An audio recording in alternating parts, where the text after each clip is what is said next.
Always an air of excitement when the Bombers take on the Kangaroos. This afternoon it's at Marvel Stadium. The roof is closed as always and not too far away, about 40 minutes away from the bounce. Looking forward to getting stuck in. The Bombers with the 6 wins on the board for the season. Disappointed after their loss, their kick after the siren loss against the Magpies last week. And the Kangaroos, of course, a couple of wins for the year, new coach, and sitting on the bottom of the table. Barry Denner with you. Got a terrific team surrounding me as always. They are magnificent. Kate McCarthy's here, AFLW All-Australian, dominating the pre-season at Hawthorn at the moment, and one of life's great people. G'day, Kate. Hey, Baz. Oh, you must be stoked to be here for a Bombers game, big Bombers game against Roos. Works out on the roster, Kate. Oh, you know, so be it. Passing interest. You had a great game last night with the great build-up to the Cats and the Bulldogs. Big atmosphere. I had a listen on the way home, and it sounded fantastic. Yeah, it was a big first quarter from the Bulldogs. They put in a really good performance in that first quarter and then kind of just forgot to show up after the first quarter. But Cats are just proving how dominant they can be in games so far this year, and took them a little while to get going last night, but ended up to getting the chocolates in. A fantastic 350th game for Joel Selwood, a huge pillar of that club, and congratulations to him on all that he's achieved and still to achieve. Dale Tapping will be joining us a little bit later on, Essendon assistant coach, but this man here, Kate, it doesn't matter what sport it is, he calls it brilliantly well, which is a touch annoying, to be honest. But it's great to have Jack Heverin, one of the preeminent broadcasters in Australia at the moment, with us. G'day, Jack. You're too kind, Baz. Hello, Kate. Hello, everyone. If I get you twice in a weekend, Baz, then this just ticks a lot of boxes for me. So that's right. This is a wonderful thing. I can't remember a season like this where it's as wide open as it is, and we're in round 20. So halfway through last night, Kate, I was the same as Baz. I was listening on the way home, and you're thinking, gee, the Dogs are going to pull a big upset here, and that's going to throw the ladder into chaos. And we had Geelong as our number one seed. Do we still have them as the number one seed? Then the second half happens, and Geelong maintain that status. Carlton put in an absolute shocker last night in South Australia against the Crows. That throws them out of kilter all of a sudden. This whole thing is up for grabs right now. I think it's fantastic. Yeah, and the Sydney Swans well and truly on the rise after their performance yesterday and their performance the last few weeks, actually. And obviously touching on Carlton there, their run home doesn't get any easier either. And we're seeing at the moment Brisbane doing pretty well against the Tigers. And yeah, it's just sort of anyone's at the moment, I think. So question without notice to both of you, and this is absolutely without notice. If you had to pick a grand final combo right now, who would it be? Who's playing in the last game of this season? Look, it's a bit of a cop-out, but I'd still go Geelong-Melbourne. I think they're still two of the best teams in the comp. And I think just both of their experiences, obviously Melbourne doing it last year, going all the way, they know what it's like to play finals at the moment. Geelong, I mean, probably one of the most experienced teams in the modern era in finals. Some of the other teams we've seen have little troubles in big games this year, and I think bar Melbourne's couple of upset losses, I think they're still really standing up in big games, and so are Geelong. What do you think? Well, I think Kate makes a lot of sense, as she always does. But there's just something about Collingwood. There's something. I know they've been tight wins and 6 points and under, but I just reckon this year in the final series, someone is going to jump up, and there's going to be a very disappointed top two side. I think the Cats look magnificent at the moment. You can't see them. Melbourne, the reigning premiers, are a super side. But there's a couple of sides biting at the heels, and I reckon the Magpies might be a bit of a surprise this year. But we'll wait and see. Brisbane aren't out of it either, and I'm not sitting on the fence. But it's very, very tight at the top. And I think before the start of this year, we thought the Demons were that far ahead of anyone else, and we're so used to dynasties. Correct. We've just come off Richmond's. But footy's not like that all the time. And at the moment, you need to see something over the next 3 to 4 weeks. Collingwood, Melbourne next week on Friday night, massive. And you'd be wanting Melbourne to make a statement, I think, Kate, on that night next Friday. Yeah, well, I would almost argue up until probably round 10, we were thinking that Melbourne were going to be the team again, and then they sort of hit that hiccup and haven't been able to regain all of that form that they had in the first 10 rounds. I mean, people were, after a few weeks, saying if they could have an undefeated season and everything like that. We get a bit carried away sometimes, don't we? Jesus. Football media, geez, just listen to us. And that half of footy, Jack, in all seriousness, last year in the grand final, I've never seen anything. I don't know. In a grand final, I've never seen anything like that. The way Melbourne pulled apart the Bulldogs in that half, and they were right in it. In the third quarter, early stages, 13, Doggies right in it. I mean, from a neutral supporters' point of view, you're thinking, geez, the Dogs are all over them here. They're going to do it again. It's another 2016. But it wasn't the case. And then after a quarter and a half of football, we're talking 3 in a row for Melbourne. So is it form, hunger, or a bit of both? for Melbourne? Geez, that's a good question. I'd say a little bit of form. They've obviously got some players that are a little bit injured, carrying injuries. I think the injury to Ben Brown, I think, has really disrupted their forward line with him out. Obviously, Wiedemann sort of in and out of form. Talking about him, I mean, he's just signed a 2-year extension, but I still don't think he's had the continuity of football that really you require as a key position player. So I think that injury to Ben Brown's sort of damaged their forward line a little bit more than they might like to admit or might have predicted. And then even just their back line, I mean, we're used to seeing them so dominant in defence. And at times where they haven't won this year, it's like that structure has been a little bit disrupted. So, yeah, I think a little bit of form. I don't think it's a lack of hunger. I think you win one and I would presume that really just makes you want to win another and another, as we've seen at Richmond. But then there is the premiership hangover, which a lot of clubs have experienced in the past as well. But I think they're building nicely now towards September. I think a few weeks ago there was real question marks about them and their form coming in. But I think they're still building nicely. So, yeah, I guess I haven't really given you an answer to that question, have I, Jake? No, what you managed to do was just run on a treadmill for about 2.5 minutes then, Kate. I thought it was fantastic. I'm really good on a hamster wheel, so nowhere. just go. That's pretty much, that's like my football career. No, Kate. Running a whole lot of Ks and not going really anywhere. You are an All-Australian. That is not the case. This is the Triple M Footy Preview for TaylorMade Golf, the all-new stealth driver from TaylorMade with a 60-layer carbon face that delivers unparalleled distance and forgiveness. Kate McCarthy, Jack Everett, and now joining us in the box, a very, very special person coming off the park last night at GMHBA Stadium. It's great to see him back out there kicking the Sharon around. Josh Bruce joins us, Bulldog. G'day, Josh. Barry, thanks so much, mate. Welcome home. Yeah, thank you very much. It was a lovely trip. What a trip, Yeah, mate. it was a fact-finding mission Oh for my Triple M. God. That's what it was. It was a business trip. Was it? Yeah, a lot of people have asked me Right about off. fact-finding mission, just to see how they do it over there on Confirm radio. or deny, Yes. were you recognised on the Qantas flight on the way home? Yes. Yeah. Yes. I know this was an off-air conversation, but Yes. bugger it, we're going on air. Yeah, no, now. I was. But that's very Did he come humbling. up to you and say, but the people's Yeah. caller I've always wanted to meet? Well, when I get on a plane, Jack, I like to throw notes around. You know, you just scatter notes. So I might have Barry dinner. People's caller on plane. And someone, out of the 100 people that pick it up, one might know, I think I've heard of him.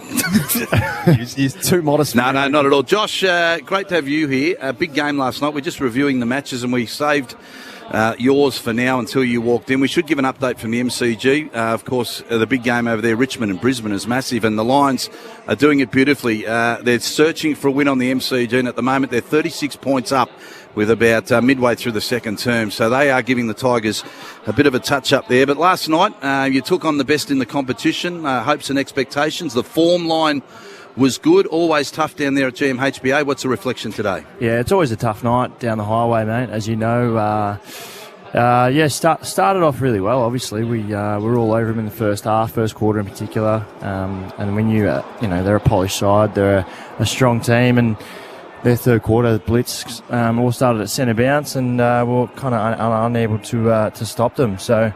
It's a tough one. We've played probably the top two sides in the last 2 weeks and beat Melbourne and got pretty close to Geelong. So, given that third quarter, I feel like we're tracking the right way, and I think our destiny's still in our hands. Obviously, if we win the next three, then we should sneak into the eighth position. So, looking forward to next week against Freo. So is that the feeling out of it, Josh? Because Kate and I were talking before we went on air. Kate did the game for Triple M Footy, and we were listening on the way home, and it was all Bulldogs in the first half. Like, it was some of the best footy that you've played this year, and then one quarter it all unravelled, and that unfortunately cost you the game. But do you feel like, despite what the ladder says, do you feel like you're not that far away? Yeah, I think so. I think our best footies is still building. Yeah, I mean, we've obviously had some inconsistency this year with injuries and whatnot, and with form lines as well. But obviously the game against Melbourne was some really good footy in terms of our offense really got going and kicking goals in other ways, and we felt like we started the game on the right track, obviously against the premier side in the comp. So we feel like we're building at the right time, and hasn't been beyond the Western Bulldogs to make a late run at it, especially from outside the top four. I mean, we did that last year and obviously in 2016. So why can't we do it again? Yeah, and obviously your first few games back from injury, always tough to sort of get back, especially sort of midway through a season, because everyone else has had however many rounds, 20 rounds to play, to get used to each other, to even get that fitness up. You don't blow like you do in a game when you're doing any of your running.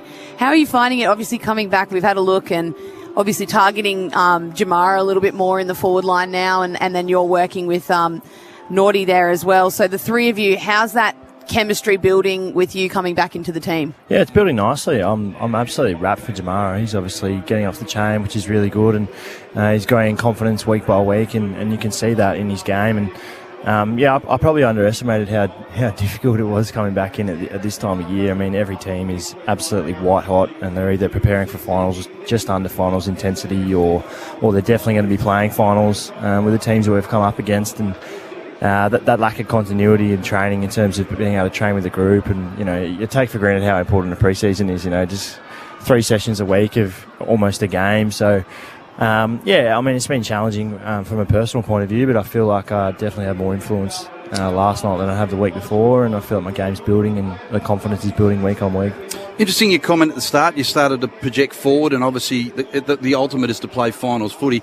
How much do you... I mean, last night, easy question for me to ask, are they the best around? You've spent a bit of time on this side with us and looked at the games. You're back playing now. The easiest question is either the cat's the yardstick at the moment, but you seem, and I'm not paraphrasing what you're going to say, but the concentration is what you do.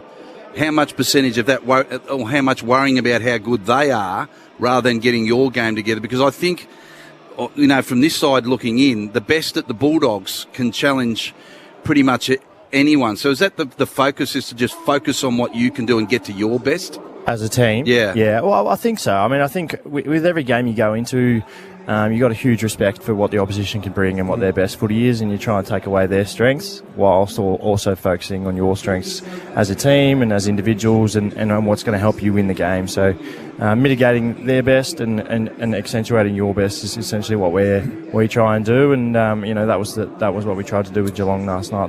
They obviously had some strengths that we were aware of, and some ways that we thought we'd be able to get an advantage, and we were able to do that for the first half. This is the part that won't be fun for you, because we're going to talk about the opposition. But Kate, what did you see from Geelong? Because they put the hammer down in the third quarter and played. Some are saying it's as good as any footy that we've seen this year. What did you think? Well, I think pretty much all of it came from centre clearances. They were able to get on top in that area, and even stoppages around the ground. Bulldogs were dominant in that area in the first quarter and a bit of the second quarter, and then they just flicked a switch, and Geelong's midfielders just got right on top, and that's basically where they won the game from. A bit hard as a forward, as a Bulldog, to get the ball if you're not winning it out of the centre, so again, hard to score then. I think their defence, though, they really shaped up. The Dogs were switching the ball a lot in the first quarter and able to get it out. We know GMHBA is not the widest ground, but it still disrupted the way that Geelong wanted to defend, and that's how they moved the ball going in, and they sort of denied the Bulldogs of that switch and that ability to change angles coming inside 50 in that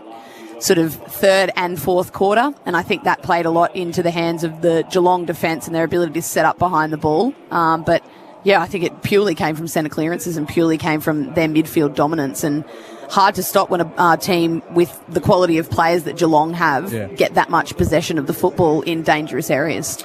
Josh Bruce, Kate McCarthy, Jack Everin here in the box at the moment. Josh, before we do catch our breath for the first time this afternoon, you're up close and personal with Joel Selwood last night, 350th. You wouldn't have enjoyed it as much as him, but you are an experienced player. You've been around a long, long time, so you would have seen that young man on the park for many, many years, and just your impressions of him. Well, he's obviously an incredible stalwart of the game, and I think his resume speaks for itself. He's been an incredible player, and he's been a constant in my time in football, and so is the Geelong side. To be honest, I'm quite sick of them being at the top. Of the ladder, I've had a couple of them. But I mean, incredible. And we're here at Etihad, obviously. I'm in Marvel Stadium. I played for the North fans out there. Played in the Brent Harvey record-breaking game as well. So a couple of milestone games that haven't gone my way. So the individual clubs would be happy about that. But Joel he's an incredible captain, incredible leader.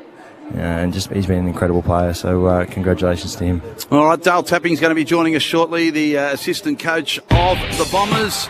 That's Josh Bruce saddling up with Kate McCarthy, our experts this afternoon for the Bombers and the Kangaroos. Baz and Jack calling the action. Sarah Ollie's joining us shortly for Bob Jane T-Marts, and Ethan Meldrum will be on the stats. For McDonald's and Room Hot Water, Triple M rocks footy.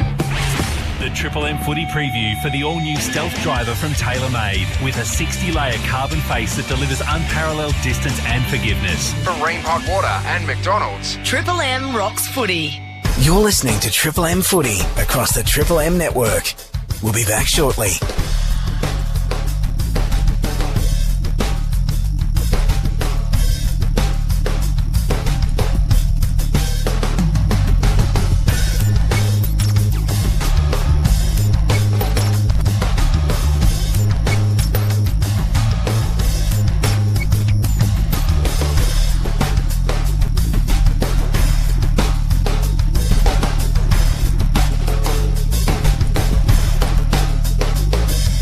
You're listening to Triple M footy across the Triple M network.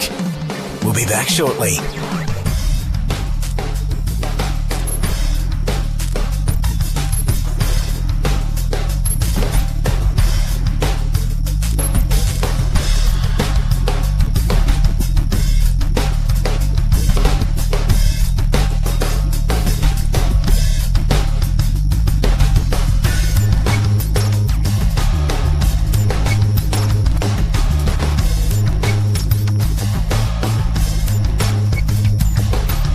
You're listening to Triple M footy across the Triple M network. We'll be back shortly.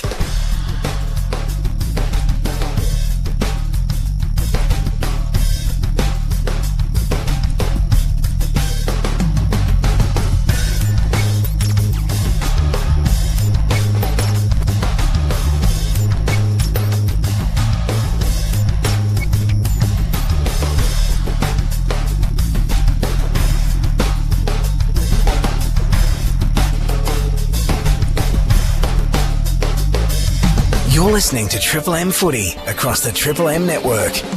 We'll be back shortly.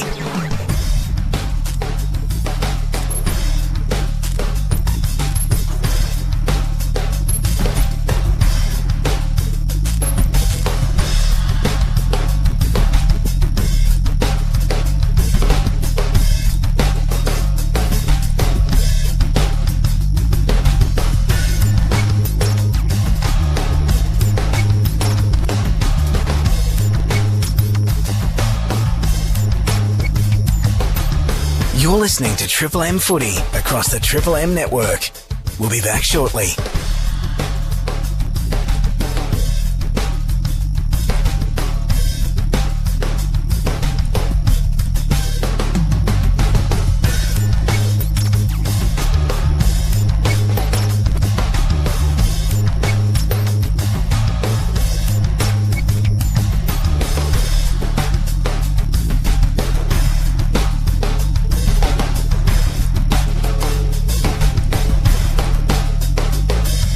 You're listening to Triple M footy across the Triple M network. We'll be back shortly.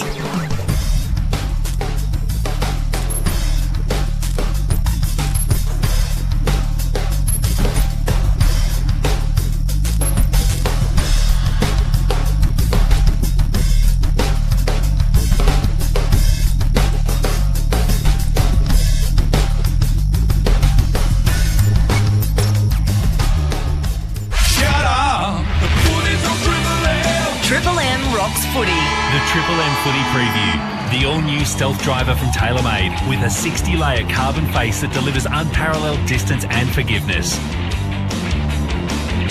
Not too far away from the bounce of the footy for McDonald's and Ream Hot Water. Triple M rocks footy. Crowd continuing to build here at Marvel Stadium as the Bombers take on the Kangas. Got a couple of late changes and we'll drill down a little bit further with Kate McCarthy and Josh Bruce. But before we go any further, let's get boundary side for the first time this afternoon for Bob Jane Team Arts. Sarah Ollie has a special guest. Welcome, Sarah. Thank you, Jack. I'm here with Dale Tapping. Dale, I'm guessing the boys are just itching to get back out there after last week's disappointing result in the end against the Magpies. What's been the focus and the message at the club this week? I think, Sarah, we've looked at it as a learning opportunity more than anything. Clearly disappointing. I think there's been a lot of energy put into the last little bit of play, which is fair enough. But I mean, there was a big focus from us around the 38 points we gave away at the start. So how the game looked, from quarter time onwards was pretty good for us, particularly in quarters 2 and 3. But to give a really top 4 team a 38-point start is difficult, and credit to us to reel it back in. So there's positives in that regard, but it's a difficult thing to do. So there was a fair bit of review was done around that, and we spoke about obviously Jonesy and our team defence aspect at the last minute or so. So we'll continue to learn from those moments. One of the shining lights has been the form and the development of Sam Draper. He was just down here before Dale, and all the kids, they were just clamouring for his autograph and signature. Just tell us a bit about the young ruckman and what he brings to the club. I think Sam, he's high energy first and foremost, but really understated with his leadership, and he's 35 games into an AFL career now, and he's leading a ruck division. You compare him to some of the better ruckmen in the competition, of well over 100, 150 games experience. So I think Sam is heading in the right direction.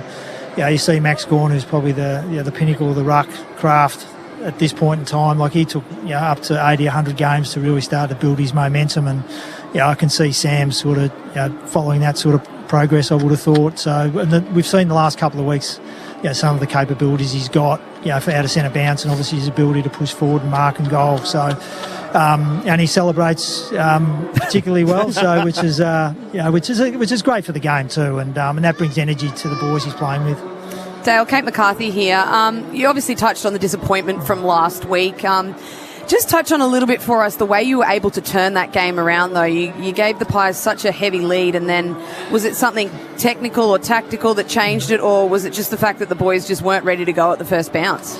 Yeah, look, we actually just come out of a team meeting, Kate, just a moment ago, and we actually touched on it. And I think when you get to quarter time, you're 38 points down. Already the game is giving you something, so you can adapt accordingly. The start of games, we don't know what's going to come from either team. So, and I think you've just got to be able to step in at the start and write your own script. And our energy will be into that. But I think what we did do, Kate, if you break down the game last week in terms of turnovers, your biggest score source in the game. I think we had 19 or 20 in the first quarter.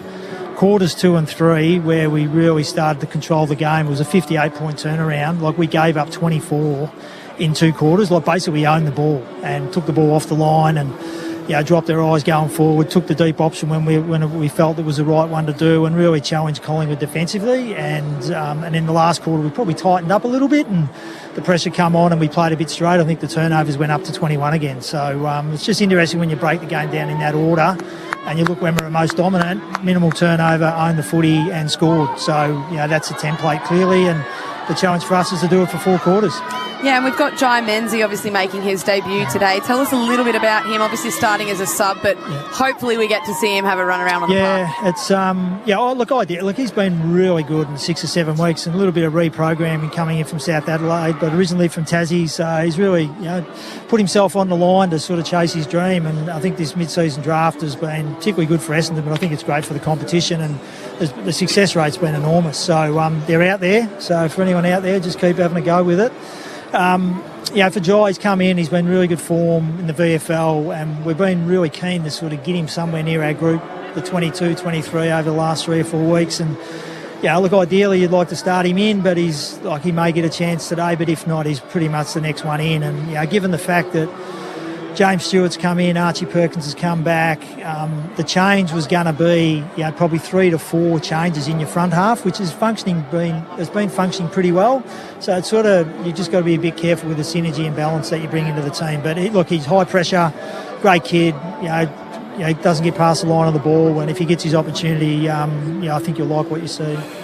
Dale, just on the back of that, one of your prime movers in Dylan Shield out today. What's happening with Dylan? Yeah, just a bit tight, Barry. The last couple of sessions, he was a bit sore early in the week and didn't quite complete on Friday. So I didn't realise until I sort of got off the track, and then Truck said, "Look, Dill's not going to play." So we sort of kept it pretty tight there for a little bit, but obviously out now. But Perkins comes back in, Langford will do a little bit more through the middle, so we're starting to build a little bit of depth through there, and it's an opportunity. Hobbs will get a little bit more time, who's a first year mid, and he'll build his career as a midfielder. So these guys are going to get deeper looks in the midfield against North's real strength at the moment. It's been like LDU and Simpkin and a bit of Horn Francis when he's up and about.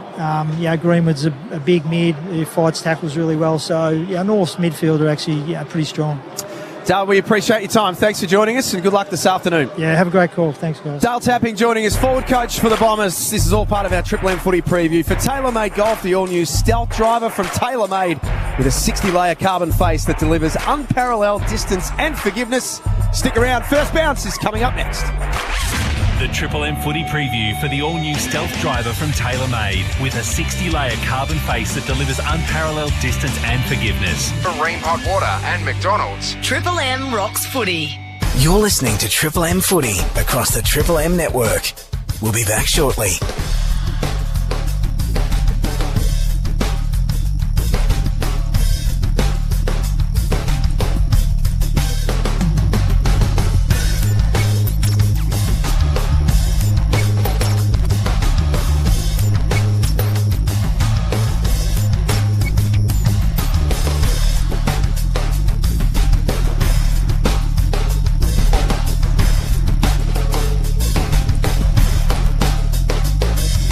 You're listening to Triple M Footy across the Triple M network. We'll be back shortly.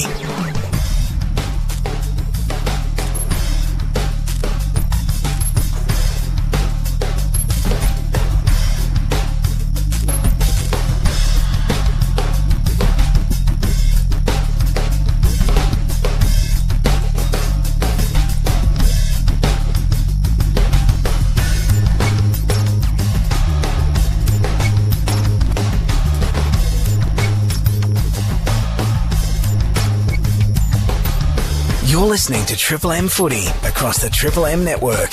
We'll be back shortly.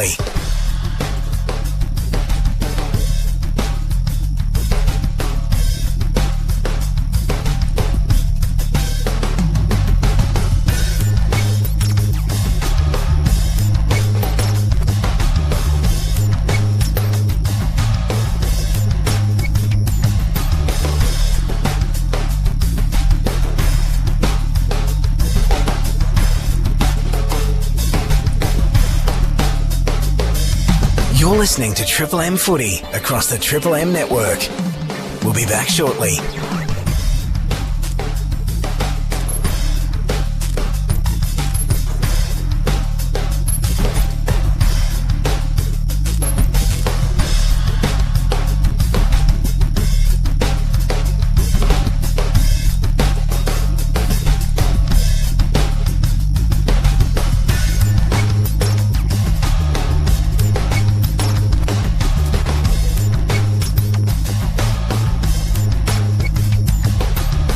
You're listening to Triple M Footy across the Triple M network. We'll be back shortly.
You're listening to Triple M Footy across the Triple M network.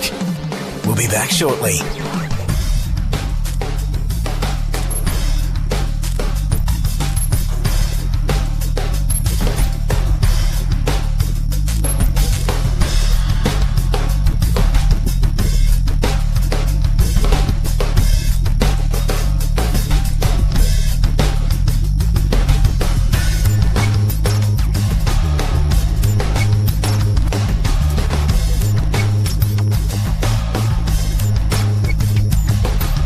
You're listening to Triple M Footy across the Triple M network. We'll be back shortly.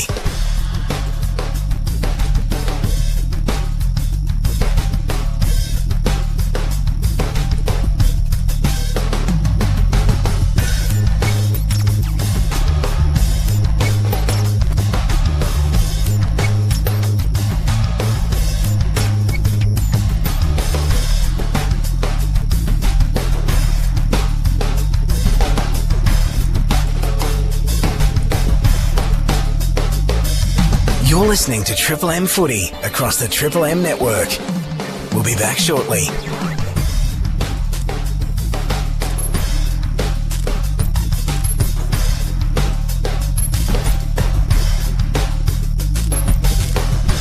You're listening to Triple M Footy across the Triple M network. We'll be back shortly.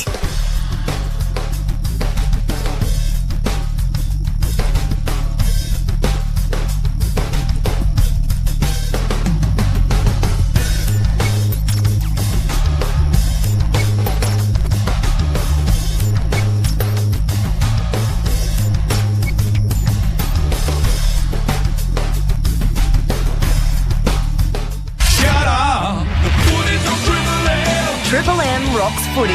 This quarter for Foxtel. 4K Ultra HD. The best way to watch AFL. Only available on Foxtel. It's the final game of round 20. The Bombers and the Kangaroos at Marvel Stadium for McDonald's and Ream Hot Water. Triple M rocks footy. We're about 9 minutes away from the bounce of the ball. It's our Triple M footy preview for TaylorMade Golf, the all-new stealth driver from TaylorMade with a 60-layer carbon face that delivers unparalleled distance and forgiveness. Full team assembled for Sunday Twilight Footy. Kate McCarthy and Josh Bruce in the back row this afternoon. Ethan Meldrum on all the numbers very shortly. The People's Caller, Barry Denner. And for the first time this afternoon, we go down to the boundary and formally welcome for Bob Jane T-Mart Sarah Ollie, who has had a very big 24 hours. Sarah, congratulations. Thank you, Jack. More like 48 hours. It was Friday night that, one Edward Mars did pop the question. So it's been a very eventful weekend. But let's get to the footy because... Do we have to? Yeah. Well, I mean, we don't have to. Go on. No, but North, they have been hit in a big and bad way by COVID this week, guys. So... Jack Marnie and Lockie Young, they are the latest outs. They join Aidan Corr, Paul Curtis and Aaron Hall as those hit by the health and safety protocols. Flynn Perez, I should say, he is out through suspension. But they do have some big ins. Jackson Archer, Nick Larkey, he's a big welcome back. Kane Turner and Phoenix Spicer, as well as a debutant, Callan Dawson. He was selected in the mid-season draft. So what a great story. And, well... The Bombers, they've got a great story of their own. Jai Menzie, also a mid-season draftee. He is going to debut as the medical sub. He comes in along with Archie Perkins, James Stewart, Massimo D'Ambrosio, which is just the best name in footy. Beautiful. Well said. Out Braden Ham, Andrew McGrath, Andrew Phillips and Dylan Shield, who we just heard from Dale tapping, is just a little bit tight in that hamstring. Nicely done, Sarah. Great to have you here with us this afternoon for Bob Jane T-Marts. Buy 3, get 1 free and instant cash back on Bridgestone, Goodyear, Yokohama, Michelin, Dunlop and many more. BobJane.com.au. I don't know about you, Kate, but I feel like with this team that when one of us achieves, we all achieve, and I don't know, I feel a little bit happier now that Sarah's happier in the last 48 hours. Yeah, well, I've got no chance of getting married, so I'm glad she will. She's just flying the flag for us all back here. Am I the only... Yeah, I am, actually. Oh, Eve, not married either. I'm not. You're not married? No. Oh, we'll talk about that later then. Up the pressure stakes significantly. Oh, wow. Let's just say that. Let's have chaps for SKG Radiology, now bulk billing on all services. The numbers don't stack up as far as North Melbourne are concerned. Essendon have won their last 7, so they come in as pretty red-hot favourites. Where's this game going to be won and lost due to? Oh, look, I think it's the performance that they were able to put together last week for probably 2.5 quarters, the Bombers. I think will hold them in good stead.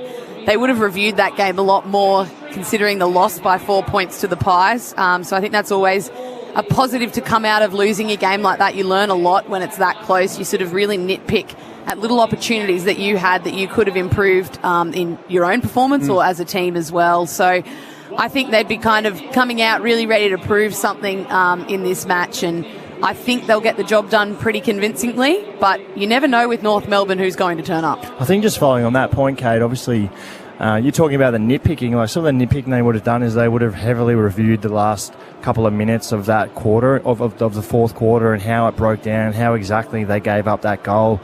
And when you get to a point of reviewing those little parts of your game, when you know that the effort and the contested ball and those things are a given, and it's really good that you can then go on and review. And it would have been a really hard week and a really bitter pill to swallow, but by the same token, it means their football is going quite well, and it's clear, that they've been one of the red-hot teams post-bye. The other part of that is their start, and Dale Tapping spoke about that with us about 15 minutes ago.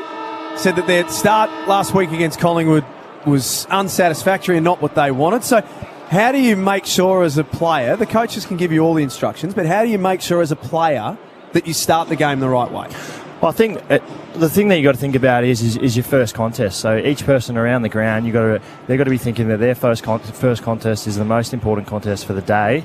And if you 18 players on the field are thinking that, then you're probably a good chance to get a good start. And I think, as Kate said, it's kind of won and lost in the midfield. And Essendon's midfield brigade has been sensational, with Draper leading the charge as a really strong ruckman, and it'll be starting in there for them.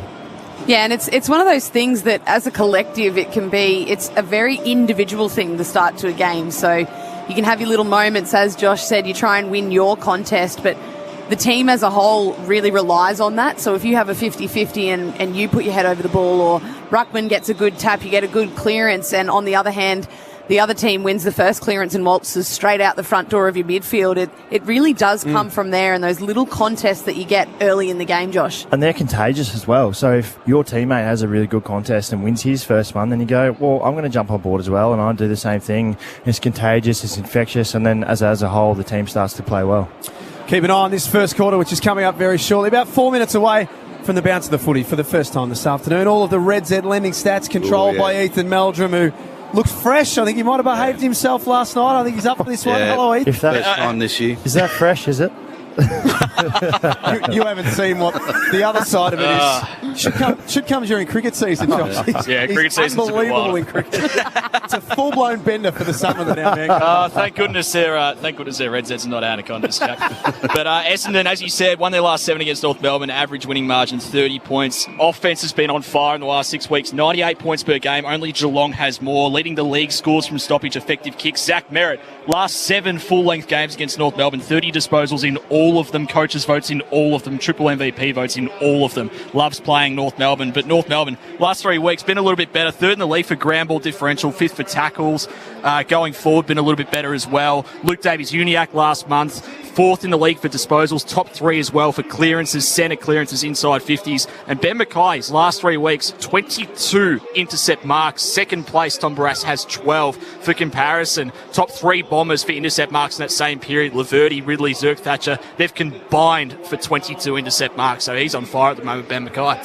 Brilliant, Heath, as always. Hey, the Kangaroos, Kate and Josh, have lost a couple through health and safety protocols this afternoon. We're 4 weeks away from AFL finals, and Kate, you're doing a AFLW pre-season at the moment, building for your opening round. So how much internally is it spoken about, the rules and the tightness of what you've got to do? Josh, you're with us today, obviously in the box with us today, but coming into this such an important part of the season, how much of a concern is it? I mean, it's a concern for the community. What about a footy club? Yeah, from an AFLW perspective, what we're doing at Hawthorn is just really limiting the amount of times that we're all indoors together, gathering, always wearing masks in meetings, no external. We were supposed to have a big family event sort of on Thursday night, which got changed to Saturday when we played our intra-club, so families could come and watch that and have a little tour of facilities, but nothing like the gathering that we were planning on Thursday night. So just trying to take every precaution you can. By no means are we being told that we can't live our lives, we can't go out, we can't do this. Obviously, I'm a teacher Monday to Friday as well, so there's nothing on restrictions of that. But just being mindful of where you can kind of limit your exposure if possible. Obviously, we're in a little bit of a different position to the boys where we do interact a lot with the general public in our life, with our work-life balance and things like that. But I'm not sure what restrictions are being placed on you guys, but it's kind of a more relaxed approach than the last 2 years, but also accepting the fact that, hey, you kind of need to take this into your own hands as to how you're going to prevent it. Yeah, I mean, I think ours is, we live a pretty sterile environment as it is. I mean, as Kate alluded to, there's not too much association with the general public in terms of it. I go home to footy, to home to, sometimes to this footy, and, but it's going to come down to the individual clubs and the individual people about making the right decisions. If you're a finals-bound team, then you just got to be smart with where you go. Well, it means you can take your hazmat suit off, Baz. Yes, exactly. No, we're all very respectful here. We're all very separate. All got masks on here in the box. And we're all okay, apart from the cold sweats I'm experiencing at the moment, and the hot and cold, and the sniffle and that cough. Isn't that from the nuggets on the way in? Oh, yeah. From the Nazi. That's just a normal Sunday morning. Sounded like menopause. You don't know how true that is. For McDonald's, At Reeve Hot Water, Triple M Rocks Footies. We straighten up the Bombers and the Kangaroos. The Bombers go to the right of our broadcast position in this first term. Draper taps it down. Scott gets wrapped up for the Kangaroos, so stands in the tackle. The umpire will do it again. Free kick, Essendon. So the Bombers. Is he here? Sam, come and take it. You've got to throw it straight to me. Stand now. So Jake Stringer thought it was his. Sam Draper confused. It's his. I don't think he knows too much what it was for, but he's got one in the centre of the ground for the Bombers. The fast becoming the cult figure of the competition in Draper, but he's kicks off the side of the boot, went straight to Greenwood at halfback, who took him after the Kangas. Simpkin darts around, pops it in the air for a while. Spicer had it sit on his head, and Nick Hine good enough to knock that one out of bounds for a throw-in. Early matchup, Peter Wright and your man Ben McKay. That'll be a good one to watch all day. Two big boys going at it. Josh Bruce, Kate McCarthy, all of the Seabus Super special comments this afternoon. Seabus Super making hard work pay off. Goldstein tapped it forward of the stoppage. Simpkin bent down, pick it up, threw it out to Davies Uniacke, then got it back from half-back, tumbles it forward, and Zerha playing in front marks. So just forward of the wing, out of sight of the ground. The Kangaroos to go forward for the first time. Low drop punt in the forward pocket. No mark taken. Redmond at the back of the pack for the Bombers. Just slaps it down towards his teammate in Ridley. Back to Redmond. Ends up with Merritt at half-back. Goes real short with a kick that'll be called play on. Little hand pass over the top. Still at half-back, Essendon towards Heppel. Greenwood's all over him. Sneaks out a hand pass to Merritt running past, and he goes with a long bomb to half-forward. Beautiful kick too. Right in perfect position. 55 metres out from goal. He stepped off his line, so he's told to play on. Kicks direct to the goal square. Heppel was the man underneath it. Still might be a chance. Stringer off the ground.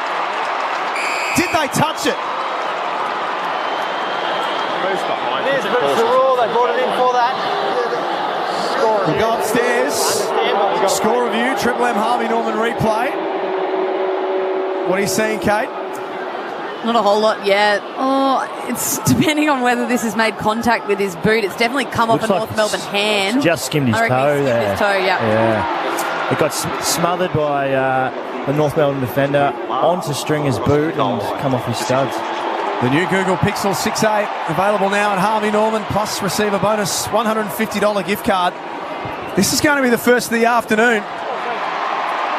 A goal for Stringer.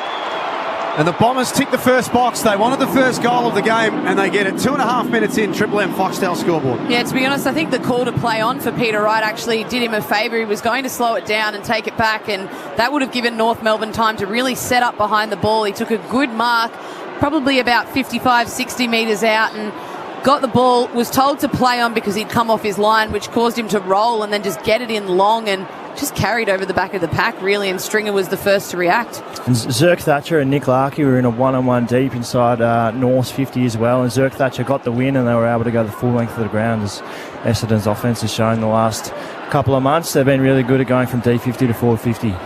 Triple M Seabar Super special comments this afternoon. Josh Bruce with Kate McCarthy. Seabar Super making hard work pay off. Just a quick look at the Harvey Norman. Jake Stringer, high fives in the front row after the first goal. That's a big start. Yes, Jake's up and about for McDonald's and Ream Hot Water. Triple M rocks footy. Not worried about COVID then. No. They did run a hand sanitizer straight out to him after. Yes. Ball thrown in the air after another call for a ball up. They flood in off the square. Draper gets it down to Stringer, who's buzzing around the bottom of that pack. Couldn't trap the footy though. It spills to Scott for the Kangaroos, who hand passes to the big ruckman in Goldstein. Runs his 15. Goes a little hand pass further on to Lazaro. Another one to Zeeble. Back to Scott. Has a flying shot from 30 and slots it home. Nice work for the Kangaroos. And they answer the Bombers. 1 goal apiece. 4 minutes first term. Good start. Triple M Foxtel scoreboard. Yeah, just a really good win out of the centre there. Won that centre clearance and then just running forward in waves. Goldstein did the right thing, didn't want to kick it, drew the defender, then got a couple of handballs out, and Zeeble very unselfishly facing away from the goal, gave the handball out, as you should, but we've seen a lot of people not. But very good handball and good finish by Scott. Yeah, and the movement from the forwards is really good then. Nick Larkey, Zerha, all these guys are all running different patterns, and we're sending the Essendon defenders all over the place, which allowed them to open up that front of the 50 and for them to break the pain and be able to run and handball through. So really dynamic movement from the forwards, allowing them to score. It's coming along nicely. Bailey Scott, game number 52 today For McDonald's and Ream Hot Water, Triple M Rocks footy, so a goal apiece. Early stages at Marvel Stadium, Sunday twilight footy. Greenwood wrestles it clear, now Simpkin. From the back of the circle, punches a kick to centre half forward. And Horn Francis starting inside forward 50. Has it. Oh. Free kick off the ball. Against Spicer, I reckon. Josh, well, look at the Harvey Norman replay, but either way, Bombers get the footy back at centre half back. Yes, they've been the recipient of a couple of interesting ones early. The Bombers that have got him out of trouble. Laverde has delivered the ball to the wing and it's kicked back to him, so he's... Okay, so it comes back to Laverde, who tried to give off again to Merritt, but umpire hadn't blown time on, Josh. Shake of the head there, Hev, or... Yes. Let the boys play. Fairly a couple of technical ones early. Let's see how this plays out as Laverde now has to go, and he goes to right, the big man who leads off half forward through his fingertips. Merritt again at the fall of the ball. He's busy early, but they're close to the boundary line. It's forced out of bounds halfway between wing and half forward for the Bombers. 6 minutes gone in the opening quarter. Triple M Foxtel scoreboard, 4K Ultra HD, the best way to watch AFL. It's only available at Foxtel. Goldstein again wins that tap out. He started well. Neither team can find space. Left half forward for the Bombers. Umpire calls for it once again. Horn Francis starting forward. Kate, just have a look at something different today for North Melbourne. Yeah, I think they're sitting up there, obviously trying to take a big body and get the ball to ground, get to the feet of the big boys. So see how he goes up there. Goldstein was excellent. Found a path and then enabled Simpkin to run through it. He drives deep. Ridley outmanoeuvres Zeeble and takes a good mark. Yeah, true centre half back is Ridley. Choice Hotels around the grounds. Heath, so far at the MCG, Richmond and the Lions. Yeah, a bit of fist bumping from Joshy Bruce in the back row because Richmond 36 points down to Brisbane. So right now, live ladder, Richmond 10th, half a game behind the Dogs, 9th, St Kilda 8th. All right, we had a result earlier today with the Gold Coast and the West Coast Eagles. Yeah, Gold Coast in a thriller, 3 points to the margin. Jack Darling, 6 goals. Marbior Chol, old two phones, 5 goals to him. 2 phones. D'Ambrosio has the ball on the wing for the Bombers. He took a mark and he left foots it towards half forward about 40 metres. No mark taken. Caldwell at the for the ball. Durham comes through for the Bombers. Put his head over it. Pushed it out to Caldwell again, who runs into Greenwood. Nice tackle. Umpire lets the boys play. As Curtis Taylor sees the ball just pushed his way. And you heard from the umpire, exclusively mic'd up, saying that Stevenson had dragged the footy in. So the free kick was for the Bombers, who've done early on the free kicks, done pretty well, Heath. Yeah, Red Z Lenning stats, free kick count, 3-0 Essendon's way. So Snelling will bomb it towards full forward, massive pack, it's punched away and Spicer picks up in the back pocket for the Kangas. He looked up, had nothing to work with ahead. The closest target was about 35 metres away, so Essendon forced a turnover. Heppel, his kick was smothered, 65 away from the Bombers' goal. Fell into the arms of Simpkin. Puts the ball on the ground and runs away from Langford. North start to construct. Turner has Davies Uniacke and chips short to the wing. Zeeble has it. Back to Spicer. A little bit more to work with up ahead this time around. Essendon got the spare behind the footy here with Laverde, so can't go long. Hence why Zerha, I should say, has pulled up the handbrake. Now Horn Francis. 65 around from goal. He's told to play on. Pokes a pass into the path of Larky. Patient and with purpose. Larky marks in the right forward pocket. Yeah, he's quickly becoming one of the most watchable forwards in the comp, Nick Larky, the Suv Larky.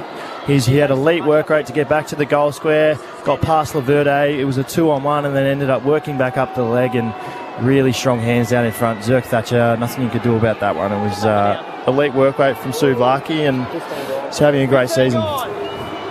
Laid out last week in their loss to Hawthorn. Had a little issue with his heel, but back on deck this afternoon. Misses off to the right. Kangas 117. Bombers 1 straight 6. Triple M Foxtel scoreboard as we tick up to 10 minutes gone in the opening quarter. And just touching on that kick inside from Horn Francis, I like that. If that's the role he's going to play, get up nice and high and then be the kick inside because he's got beautiful foot skills. Bombers tried to go short out of full back. Hobbs was the recipient of the third possession. And nice tackle on him that was deemed A ball up by the umpire, so the Kangaroos have locked this in their forward 50, about 45 metres out. Larkey goes into the ruck against Draper. Tap down to Zeeble was good. Little hand pass to Simpkin. Got shoved, a flying shot towards goal. And the Bombers through Zerk Thatcher, that'd be, Jack, thank you, has taken the mark at full-back. Kicks to the back pocket to Redmond. We know what you meant. I'll be hearing that one again, I reckon. No, that's it. Let's just move on. Redmond in the back pocket. Kicks deep out of defence. Jones unable to mark. There's Horn Francis, who's starting to get busy. He was held when he didn't have it. Holding. He'll take it Stand there, Dyson. out of side wing. He's held to 11 disposals last week. He's been busy early. Stand. There's a high half forward roll. Back inboard to Goldstein. Just inside the centre circle. He pulled his kick slightly. Didn't really favour a teammate. Spicer had it and dropped it. Was almost away. And the Kangaroos give away a free kick for a high tackle. It'll be a Bombers ball in the back pocket. So it is D'Ambrosio who has it. And the Bombers chip it around. And Heppel's taken a mark still deep inside his defensive 50. Bob Jane teammates Sarah Ollie down there this afternoon, and those subs again, Sarah. Yeah, if you are just joining us for the first time, it's Jai Menzies for the Bombers. He makes his debut, and Josh Walker for the Kangaroos, and it's Zerk Thatcher. Thank you, Sarah. Thank you. The kick inside. Wow. Forward 50 for the Kangaroos has been marked by Laverde, and he kicks to Ridley in the back pocket, and gives a short one to Guelphi. She just punched you in the face with the engagement ring. Okay. With the engagement ring. There's a mark in the middle of your forehead, Bass. That's all right. It's only early in the day, Sarah. Got a long way to go. Stevenson's handball chopped off on the wing, but North should have time to fix this one up. Stevenson gets it back. That handball not much better for Davies Uniacke. They're running out of space. Taylor quickly by hand to Simpkin. Got it on his left foot boot. Now Horn Francis allowed it to bounce. Anderson kept it moving. 40 out from North Melbourne's goal. It was thrown on the boot by Kelly for the Bombers. Just slams it out of defence. It falls to the back, and there's Turner on the wing. Yeah, had to wait for the second bounce. Picked it up nicely. Hand pass over the top to Stevenson. He's got to go. He does. He punches it out towards Powell, but he was hot with Merritt right on him, and he drags him to the ground on the tackle, and there'll be a ball up on the wing. So players reset. One straight goal, the Bombers 6. 1-1-7 North Melbourne. Triple M Foxdale scoreboard 12.5 first term. Caldwell taken to ground. That could have been a high tackle. Nothing doing. Umpire calls for it. It seems like North are getting busy around the coalface, mate. What are the stats there? Yeah, certainly are. Double it contested ball, 16-8. Clearance is 5-0. Working beautifully, you two. Red Z lending loans for the self-employed. Lazaro got away from 55 metres out. Larkey presents. He had a good look at that one. Couldn't mark. Zerk Thatcher just did enough late. And they force it through for a rush behind. Am I hearing a sue when he goes for the ball? A souvlaki from the crowd? Is that what we're hearing? I hope so. I'd love to hear that. he's an iconic player, I reckon. Real cold hero. Here's another one. D'Ambrosio for the Bombers. A couple of possessions for him as they work it off half back. Hobbs ends up with it. Short kick is smothered. Kangaroos can go again. Little hand pass comes out to Anderson. His hand pass was partially smothered. Now a quick kick inside forward 50, Laverde. Sits underneath it for the Bombers and takes the relieving mark. And Zerk Thatcher receives the kick and marks in the back pocket. Jack. Cop that, Sarah. Redmond out of defence. Drills a pass to Nick Martin. The round one rising star has continued on his good form this year. Redmond runs to receive and then chips for Langford. Has got Martin on the follow-up, just next to the interchange bench. This time a longer option, right place from behind. Couldn't mark. Stringer dropped the footy. Umpire was there to see it all, and Jake's not happy, but hard to dispute that. North Melbourne free kick. Stevenson has it in the back pocket. Yeah, good decision there by the umpire. Stringer did take possession of the ball fairly quickly, but he did try to shrug the tackle and break it. So that is your prior, and that is holding the ball. Kick to Horn Francis, the marks in front of Corbell. Still on defensive 50, the Kangaroos. It's the new adjustment of the rule, isn't it, Kate? I mean, getting away with it. You used to be able to get away with those ones, but they're red hot on it these days. Kangaroos up by 2 points, but the kick's a turnover, and Stringer picked it up and kicked it in the back of the head of his teammate in Hobbs.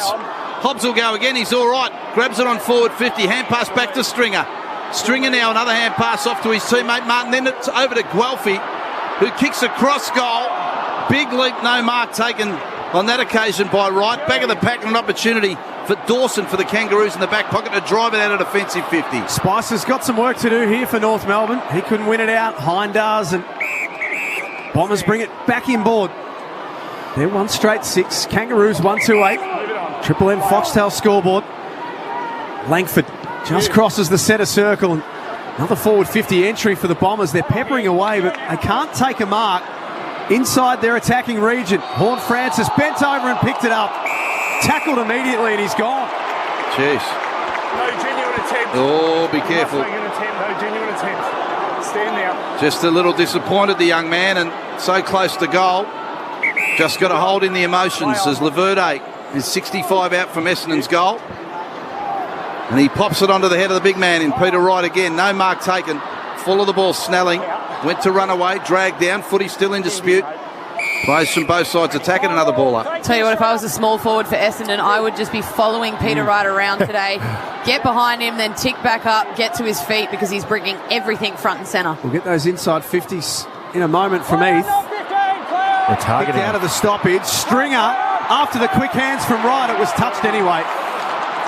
Off the hands of Wright again, Kate. Yeah, geez, they're targeting him a lot. They would have gone to him 4 or 5 times already this quarter, and they've got the 3 talls down there with James Stewart, his first game for the year. Go up. Score review. So what's happening here? Was called touched off the boot. Yeah, they're checking that it was. And touched again. And touched again. Yep. Yeah. They're just checking how many times it was touched. Yeah. Just for Red Z. For the punters. For the punters, that's right. Get a market on anything these days, Barry. Can hear every punter out there going, you can say it was touched. Heath, while we're waiting, inside 50 numbers, Red Z lending. Inside 50s, North actually lead 10-9 in their favour, but Essendon with the last 4 in a row. Got another Harvey Norman angle there. It was touched off the boot as well. So Stringer's been busy early, Heath. What's he on? Yes, Jake Stringer, Red Z lending stats, 4 disposals, 2 score involvements and a goal so far. interesting in the first minutes of the game. I don't know if I'm deluded, but they seem to be setting up well behind the ball, Bombers, obviously after last week's last minute and a half that might have been worked on during the week. Yeah, obviously trying to stop that transition, but they did that well for most of the game last week, but it looks like they're going real one-on-one out of the kick-ins as well to stop that transition and that ball movement, and I don't know why we are still looking at the score review. Are we waiting to fingerprint the footy or something, are we? And just on those setups, both teams are actually going 6-6-6, so having 6 forwards ahead of the footy and defenders on them, not having anyone support the stoppage just yet, so... and Essendon are renowned Review for those. complete. Looking at this angle, we can see the ball is touched before crossing the back of the goal line. Surprise. Decision on the scoreboard. What a shock.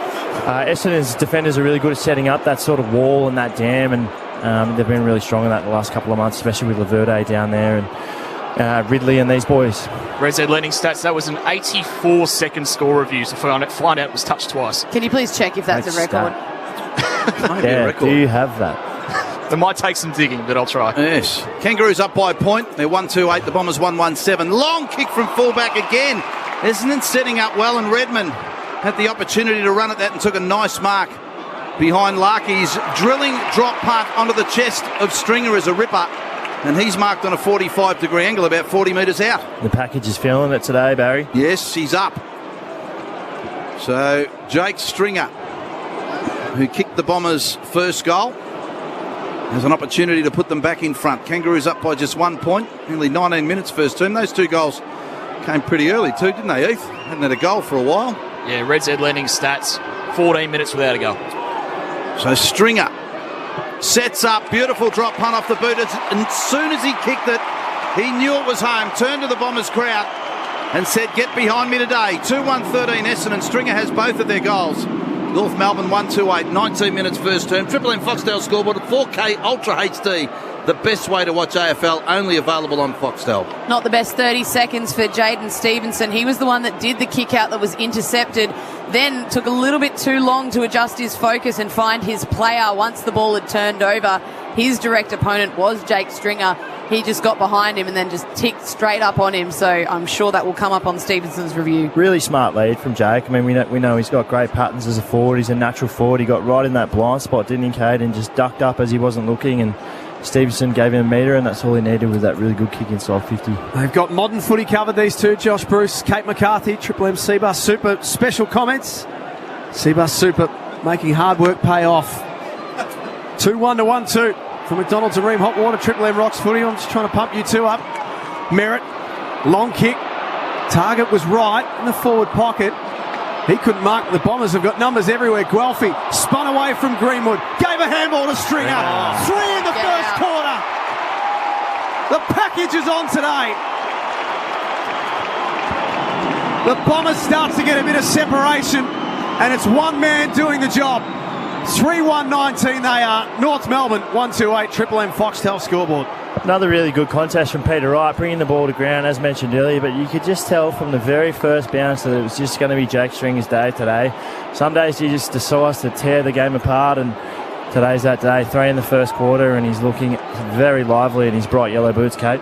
Really nice handball too from Matt Guelphy. He could have had a shot too, spun out of trouble, had no pressure, but he knew that Jake Stringer's running hot today. Why not get the ball in his hands around goal? So very selfless, but a great thing to do. Stringer with 3, the Bombers with 3 for McDonald's and Ream Hot Water. Triple M Rocks footy. Don't forget at Macca's at the moment, warm up with a creme brulee pie or apple pie for just $1.50 at Macca's. You wouldn't be getting one. Wow, creme brulee. Absolute triple. That is magnificent. Jeez. Anderson got a free kick in the centre for the Kangaroos. Long drop punt to the left forward pocket, running onto it. Zerha whistle. Whistle's gone. Advantage paid. It's a Kangaroos free, and Zerha runs into an open goal, and they've got their second. Kate and Josh will tell us what that was for. I don't know. North Melbourne 2-2-14. The Bombers 3-1-19. 21 and a half first term. Triple M Foxtel scoreboard. Yeah, so it was Zeeble that was on the lead. He nearly took the mark, and then as he was running through, he copped a high shot, I believe, from one of the Essendon players. So that's what the free kick was for. It was just off the ball, and after he'd overrun it, then obviously paid the advantage. Zerha took the most of it, and yeah, it was a pushing the back straight into one of his Bombers opponent's knees, I think. So have to watch and see if he goes off for a concussion test after that one, because that looked pretty hard. Yeah, looks like the Redmond Red Dog just pushed him straight into some oncoming traffic, and Zeeble copped one around the chops, but love those little advantage plays for the Joe the Goose. Zerha was off, wasn't he? He didn't care. He'd played on.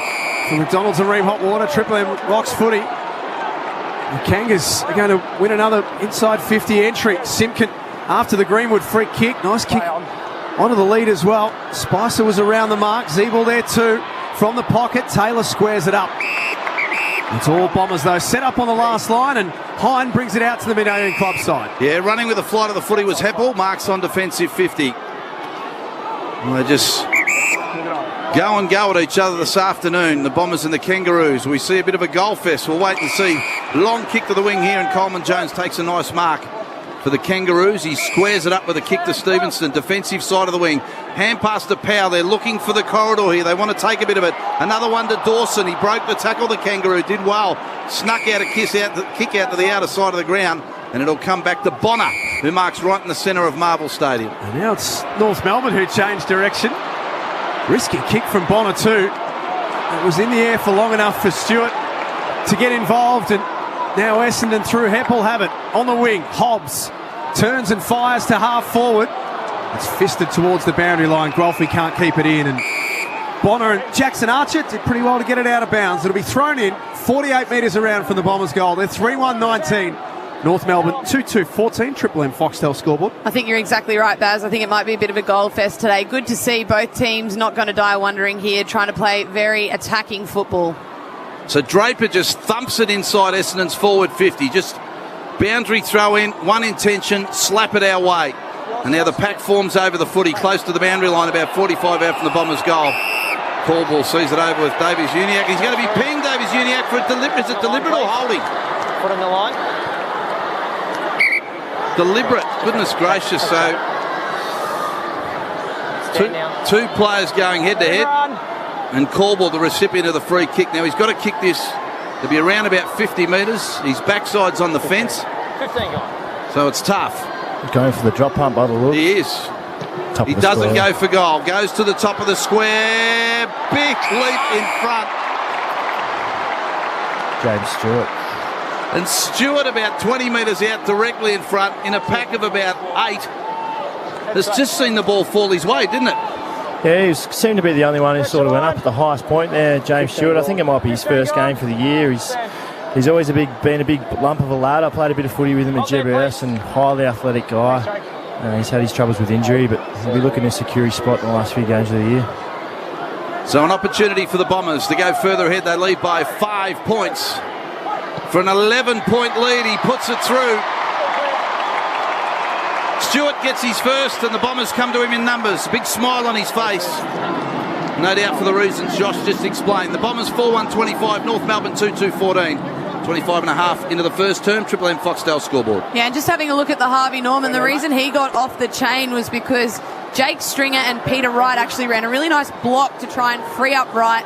Because of the attention that he's got the last few inside 50s and his ability to really compete in the air, that meant that Stewart's opponent peeled off him to try and cover Wright as well up in the air, and then Stewart was just all on his own and took the ball at the highest point. The Essendon forwards are looking really dangerous, aren't they? I mean, they got a plethora of tools down there at the moment. It was Peter Wright, the lone hand for the entirety of the season. They got Harrison Jones back, they got Stewart back, and obviously Stringer is pinch hitting as well. Their size is obvious at the moment, Josh, isn't it? The Bombers for McDonald's and Ream Hot Water, Triple M Rocks footy. It's coming back their way again. Draper kicks a big mung out of the middle. And they charge at the footy again. Stewart couldn't mark that time.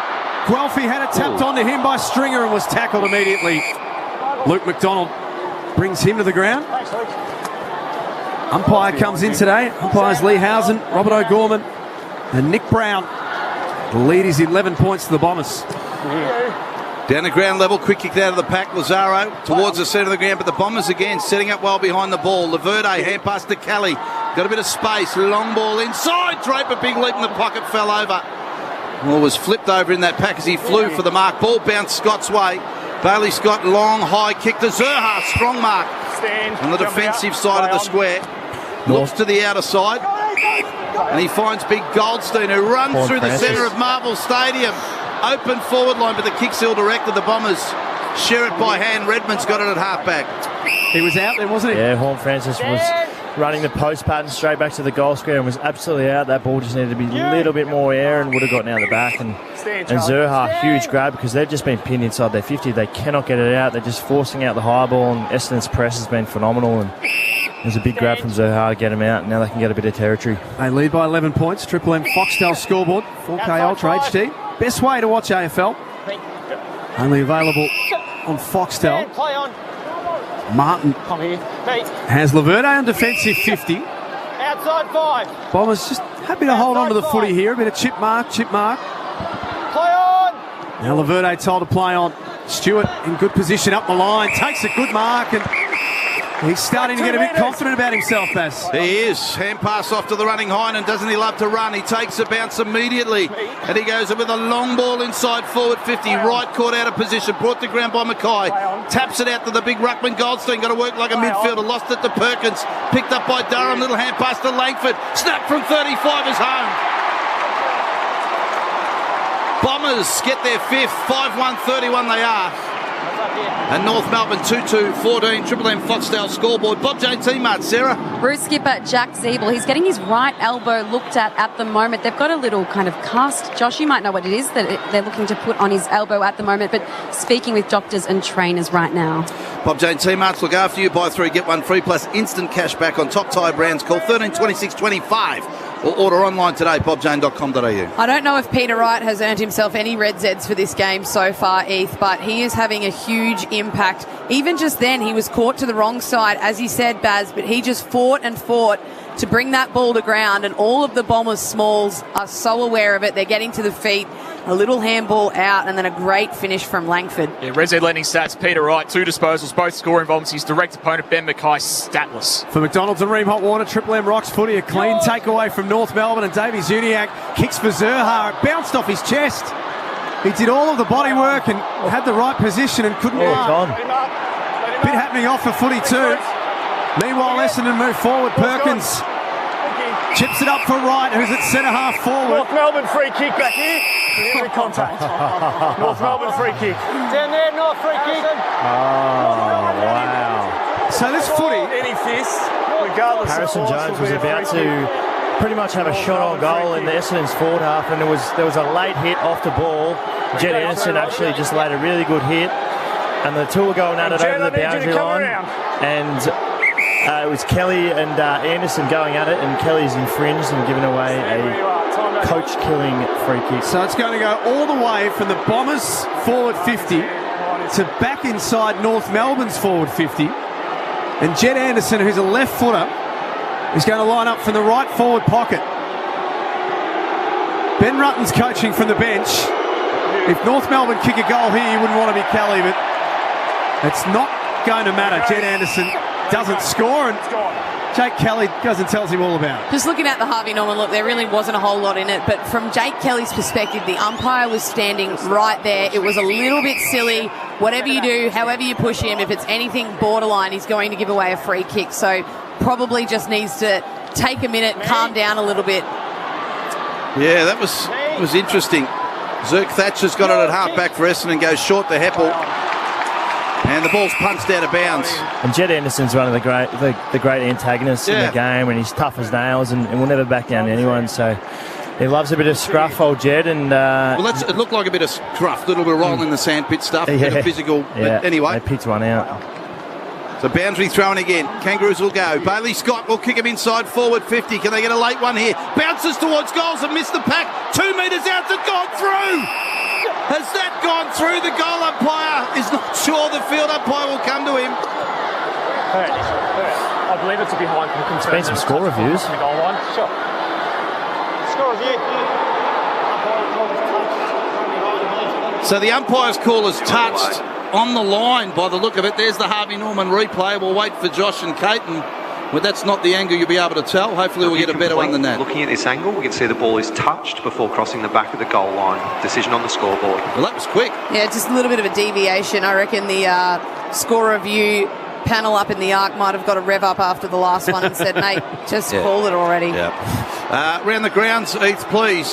Brisbane and the Lions at the MCG. Yeah, it's getting a little bit closer. 7 minutes left in the third term. It's Brisbane by 19 points. Tom Lynch just kicking a goal there.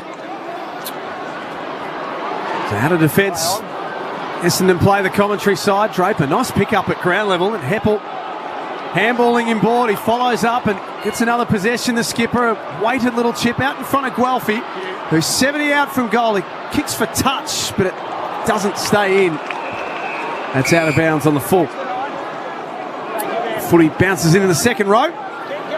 North Melbourne are going to get it back. 46 seconds before quarter time, and the lead is 16 points to the Bombers. So Bonner out of the back pocket, long ball to Goldstein on the wing. Can't mark. He didn't try, just tapped it, tried to the advantage of one of his teammates. Zerk Thatcher, bottom of the pack, ends up being punched out to Peter Wright, but his kick's gone straight to McDonald, who marks at half back for the Kangaroos. He'll come out here to the wing. Anderson will mark in front of the Bombers bench. Little short drop punt towards half forward. No mark taken, fall of the ball. Punched out hand pass from Zerha to Coleman Jones. Kick pass smothered. Spicer running onto this. Well, Draper got in the way and just protected the zone. Allowed the defenders to come in for Essendon, and Redmond will bring it back out here to the wing. McDonald will fly. Nice mark taken at the back. Scott launches long. They need a mark. The siren might just beat them. Larkey got there before the buzzer. And marks 48 out, 45-degree angle. Josh's man. The Suvlaki, huge grab. Yeah, very, very well done by Nick, and obviously just before the siren, be having a shot here. He fought through the contact and did really well to protect the dangerous drop zone there, and he's a contested beast. He's kicked it behind already in this game. Important kick for North Melbourne after the siren. He's trying to work it back. It stays out to the left and doesn't come back. Quarter time at Marvel Stadium. A bit of feeling in this one. It's the Bombers who lead 5-1-31 to 2-4-16. Kate McCarthy, Josh Bruce in the back row, Ethan Meldrum on all of the Red Z lending stats. Sarah Ollie boundary side. Baz and Jack are here for McDonald's and Ream Hot Water. Triple M rocks footy. Back quarter for Foxtel, 4K Ultra HD, the best way to watch AFL. Only available on Foxtel. For McDonald's, Triple M rocks footy. Warm up with a creme brulee pie or apple pie for just $1.50 at Macca's. You're listening to Triple M Footy across the Triple M network. We'll be back shortly.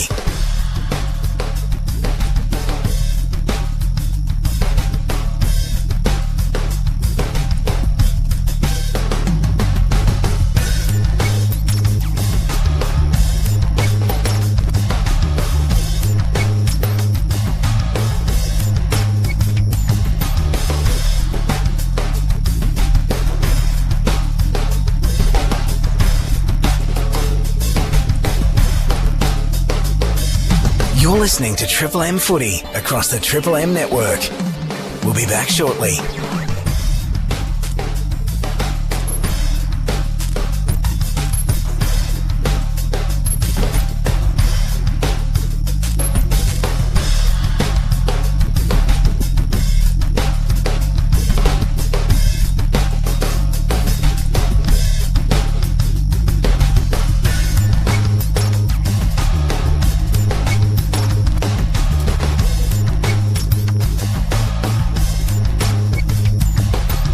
You're listening to Triple M Footy across the Triple M network. We'll be back shortly.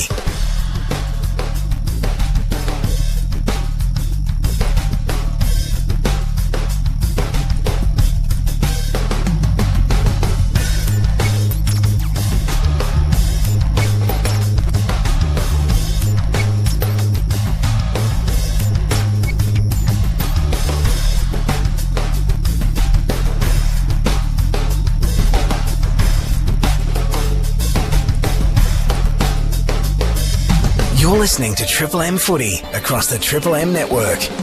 We'll be back shortly.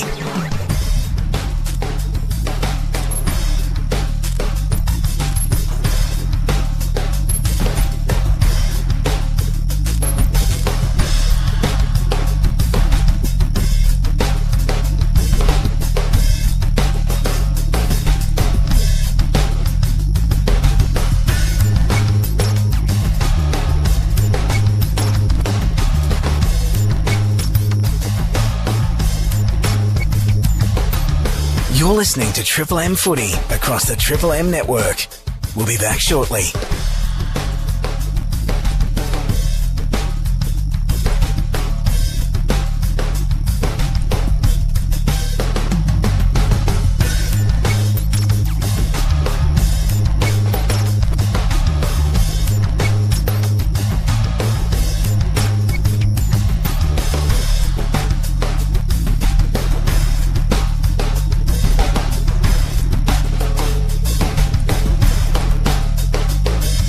You're listening to Triple M Footy across the Triple M network. We'll be back shortly.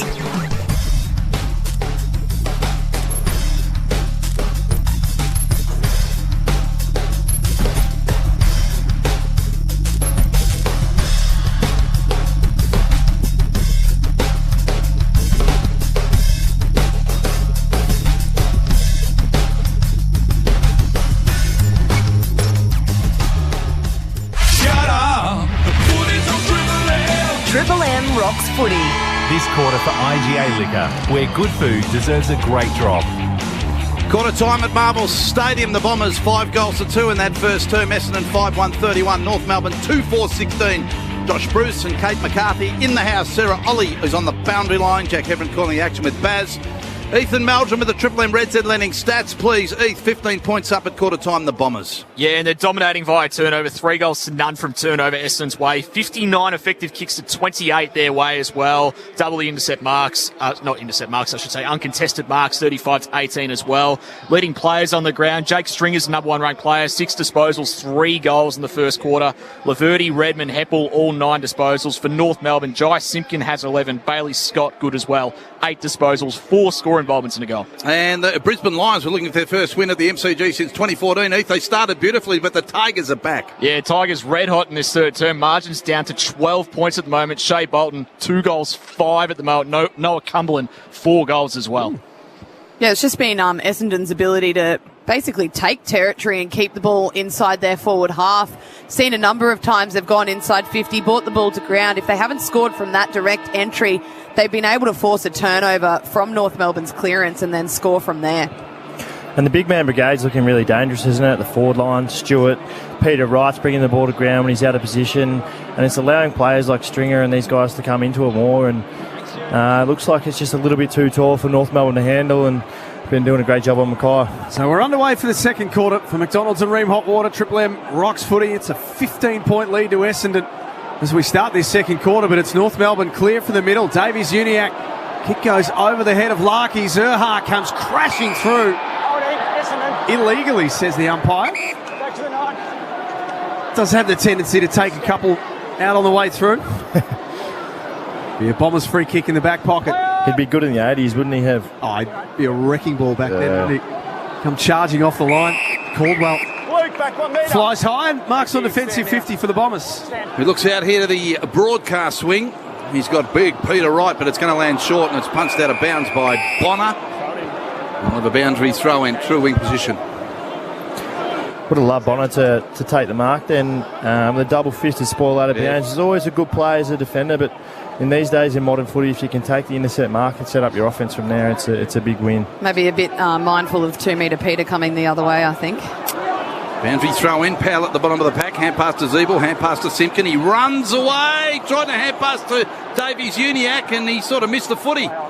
So Caldwell comes in under pressure, hand passes, ended up with Turner, goes back to Davies Uniacke by hand, and he goes for the long bomb to full forward for the Kangaroos in a 2-on-2. Larkey juggles it, Zurhaar off hand, snaps and goals, and he's pumped. And he looks for his mates to congratulate him, because that was a beauty. Kangaroos 3-4-22. Essendon 5-1-31, a minute and a half second term. Triple M IGA Liquor scoreboard. The Suv Larkey had 3 or 4 bites of that cherry just there, and his contest has just been super again today, looking really, really dangerous with the couple of shots on goal, and everyone's just sitting around his feet. It's coming to a predictable spot. Zurhaar, right place, right time. Nice snap, and North Melbourne's forwards are looking dangerous as well. Nice celebration too, the one finger salute, very happy with himself. Had the fist pump as well. There was a lot of one hand in it. He one-handed it off the pack and then dropped it to his foot with the same hand without even using his left hand. So it was almost like a soccer goalie kicking it out there. If we did a list of top celebrators, he'd be in the top 5, wouldn't he? Yeah, be up there for sure. Purely on passion alone. Yeah. For McDonald's and Ream Hot Water, Triple M rocks footy.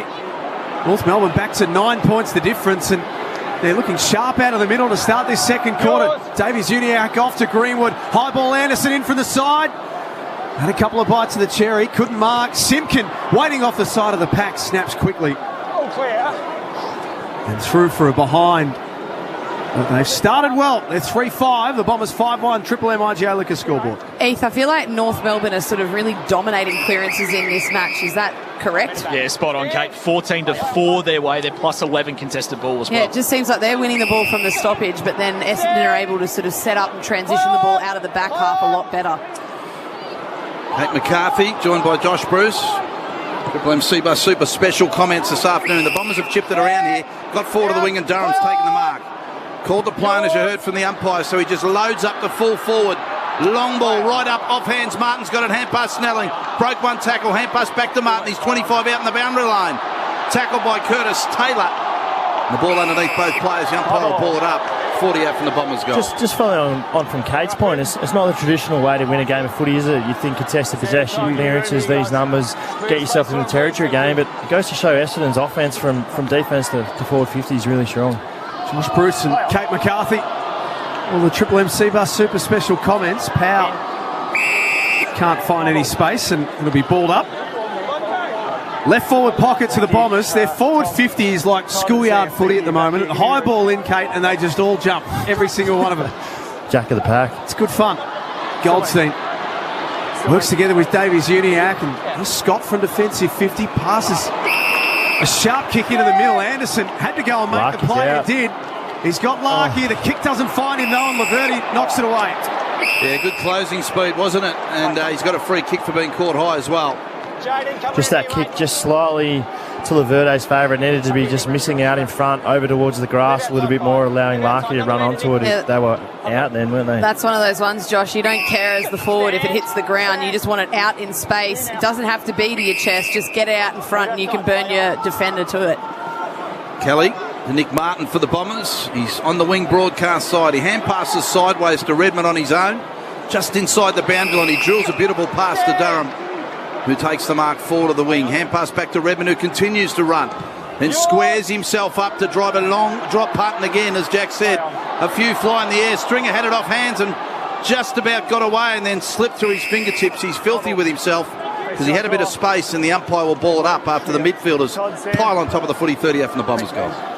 They lead by 8 points, Essendon. Triple M IJ Liquor scoreboard.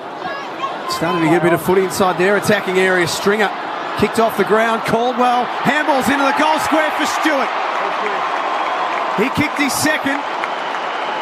And for all of North Melbourne's attacking at the start of this quarter, the Bombers get an easy one back. They're 6-1-37 North Melbourne, 3-5-23 Triple M IJ Liquor scoreboard. Jake Stringer is just running hot. He spent that last one before he got it. Would have been a fourth goal. That time ran through the stoppage in the forward 50. He was definitely the go-to. Got it.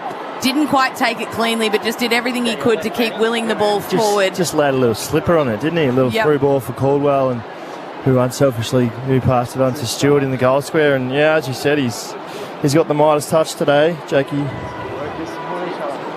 2 goals to Stewart and 3 for Stringer for the Bombers. They're multiples, and 2 for Zurha for the Kangaroos. Around the grounds, please, Heath. What's happening at the MCG? That one's tightening up. Yeah, it certainly is. 3-quarter time. Brisbane 11 points to lead over Richmond. So the Tigers right in it after the Lions got away early. There's a 6-6-6 infringement here against the Kangaroos. So the umpire will ball it up for McDonald's and Ream Hot Water. Triple M rocks footy. Draper got a better leap at that. Taps down the ground level. Had to go into his own footy. It didn't reach Langford. Merritt on the bottom of the pack after Draper's kick was smothered. And now players from both sides stand in tackles with the footy in between them. The umpire to ball it up again. Don't forget at Ream, build tough rising conditions. When it comes to water heating, ask your plumber to install the room. I need to make that phone call, actually. Do it, Jack. You won't be disappointed. I need to. Moved into the new place, Spaz. The hot water service is just not quite up to it. Had a lot of cold showers in the last couple of weeks. Hine heads to half forward. Heppel stops, waits, tried to get back onto his left foot, wasn't able to, and had to handball to Hobbs, who turns around and kicks on his right boot to the dangerous area. Wright had an arm held, wanted to make sure the umpire saw it. He said play on. Horn Francis takes it. Stringer tackles him into the ground, and it'll be tossed up left forward pocket. Very clever little tap on from Peter Wright there, almost like he was in a ruck contest. Just tapped it to about 9 o'clock where the players was running off his hip. Free kick went begging too. Draper tapped to the fat side, but Anderson was onto it. Got it to Simpkin in traffic, though. His kick was smothered. Stevenson, little hand pass comes out over the top. Kangaroos can gun and run here. Spicer sees the ball bounce his way. Does well, the young man. Hand pass back to Curtis Taylor. Little low drop punt towards just forward of the wing. And Zurha, a long way from home, has taken the mark, and he stands flat-footed, waiting for an option. 37, place 23, Triple M IJ Liquor scoreboard. Bombers in front. Sunday twilight footy at Marvel Stadium. Curtis Taylor pulls his kick. Not a good one. Stand! And Langford marks inside the Bombers' defensive 50. It's some of the second quarter numbers that are standing out for you. Yeah, Jai Simpkin up to 15 disposals, but Essendon for the game, 86% by foot. AFL average 66. North Melbourne going at 64. Triple M Reds headlining stats with Ethan Meldrum. The ball forced out of bounds here. And the broadcast swing from Sarah Ollie down there this afternoon for Bob Jane Teamarts. Another boundary throw in. So the Bombers, 14-point leaders, 8.5 second term. It was a goal fest somewhat in the first. This one's tightened up in the second so far. Simpkin, hand pass back to Curtis Taylor. A little bit off balance, a real high kick. Travels about 35. Zurha in front of Kelly, nearly not quite. And the ball off his chest goes to the ground. There'll be another ball up. This Zurha-Kelly matchup's good fun to watch at the moment. Yeah, it's good, isn't it? There's a bit of spice in it. It's interesting, North Melbourne looks like they've taken one up to support the stoppage here in this second quarter, so really get on top of that midfield dominance, but Essendon's still on top. It's Merritt off the side of the stoppage. Chips a pass up to Stringer. He couldn't mark, and Perkins was front and centre where he needed to be. Kicking board to D'Ambrosio. Handballs now to Langford, still inside the centre square. Perkins had it and then lost it. Taylor on the rebound. Has Larkey on the lead. Handballs to Zurha. Nothing to work with the head. Punches a low, flat ball across the face of goal. I wonder if that was almost deliberate. And they get a throw in left forward pocket instead. Good result for them that the ball trickled out of bounds rather than going through for a behind, but he probably just could have waited a little bit. Hugh Greenwood was on the far side running towards the goal square, asked him to slow down a bit, but just didn't. It was a needle in the haystack, wasn't it? It was 1v6. Well, Goldie's grabbed it out of the ruck. It won't be a goal. He slammed it onto that left boot, but off balance, it's just dribbled out of bounds. Right forward pocket. We'll have another boundary throw in. 10 minutes now exactly in the second term. The Bombers, 14-point leaders, but the Kangaroos continue to threaten. Desperate for another win. They're third for the season if they can get it this afternoon. The Bombers through Ridley. Quick kick out of the back pocket. McDonald underneath it did well. Back with the flight of the footy. Good courage, and he rolls and tumbles. Gets up with the ball. He's tough.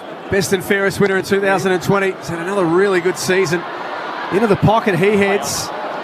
All Essendon at the fall of the ball though. Martin clears it out of the defensive area, but Turner tracks back first and outmarks Snelling.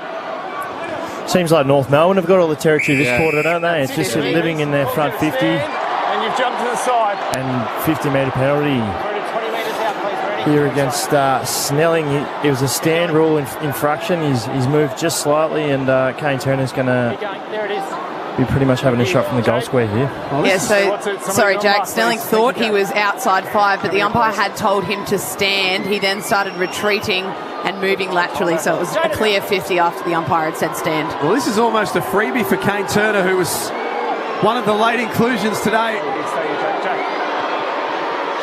Helps himself to a goal. He pumps the fists, he's happy.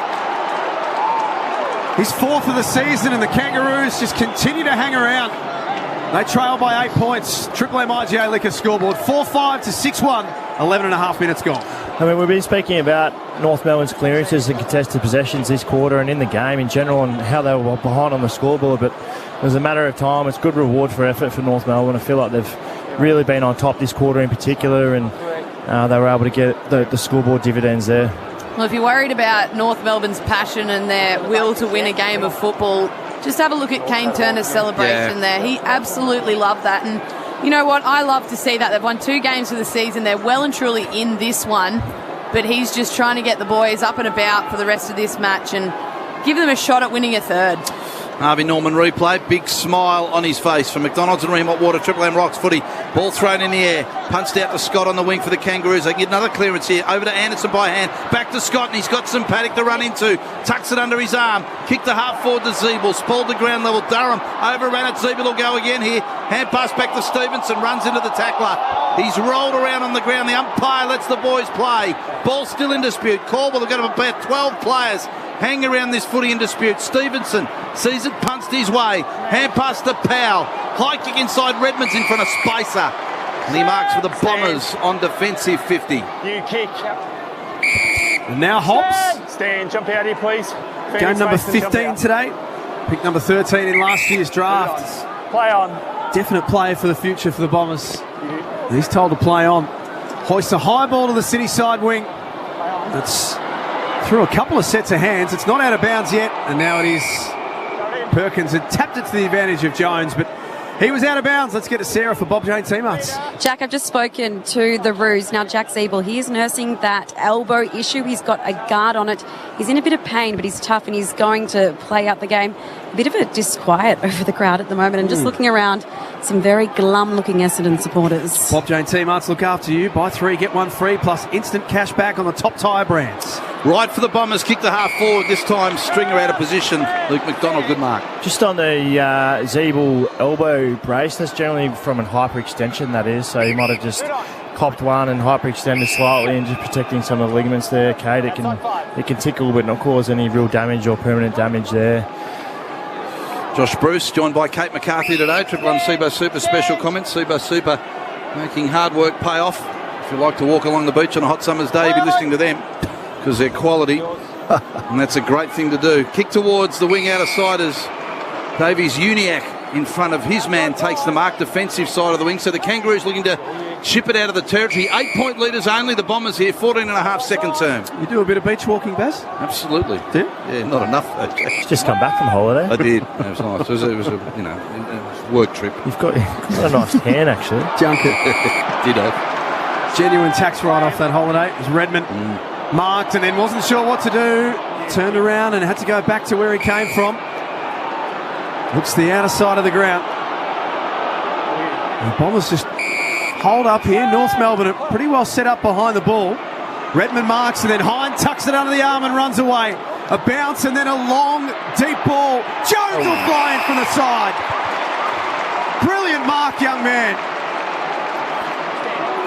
He'll line up for his first 30 out, 45-degree angle. Yeah, it was Dawson on debut that had the match up there with Jones, and he just lost touch with him. Couldn't get any body on while the ball was in the air. So Harry Jones had a unimpeded, clean run at the ball and took it at its highest point. So had a late shot last week, which has been discussed a lot.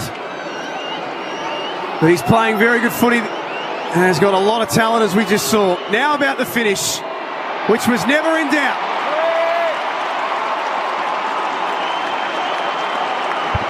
Bombers skip away again. They're 7-1-43. North Melbourne 4-5-29. Triple M IGA Liquor scoreboard, where good food deserves a great crop.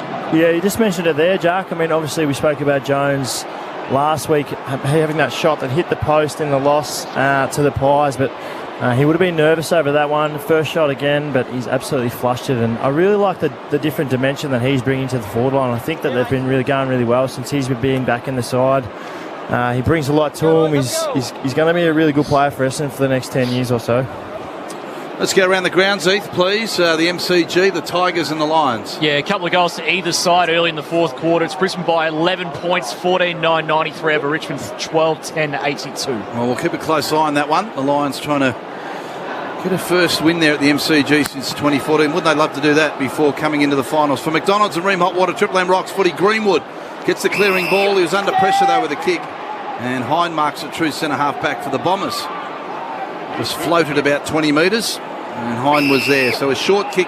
The pass for the leader was Peter Wright. He's right in the centre of Marvel Stadium. The Bomber forward, who's taken all before him in 2022, kicks it out wide and finds Durham on the outer side wing. Goes short to Redmond, but it's a little bit wide of him. And look at Zeeble swoop on it. The experienced Zeeble saw a chance here for the turnover. Now it's in dispute, the footy at the bottom of a pack. Big Coleman Jones tries to work it out. Eventually tackled, dragged to the ground. The poor bugger, he just took a while to get it to his boot. The umpire just stitched him. And then he said Redmond's free. He was trying his best, wasn't he?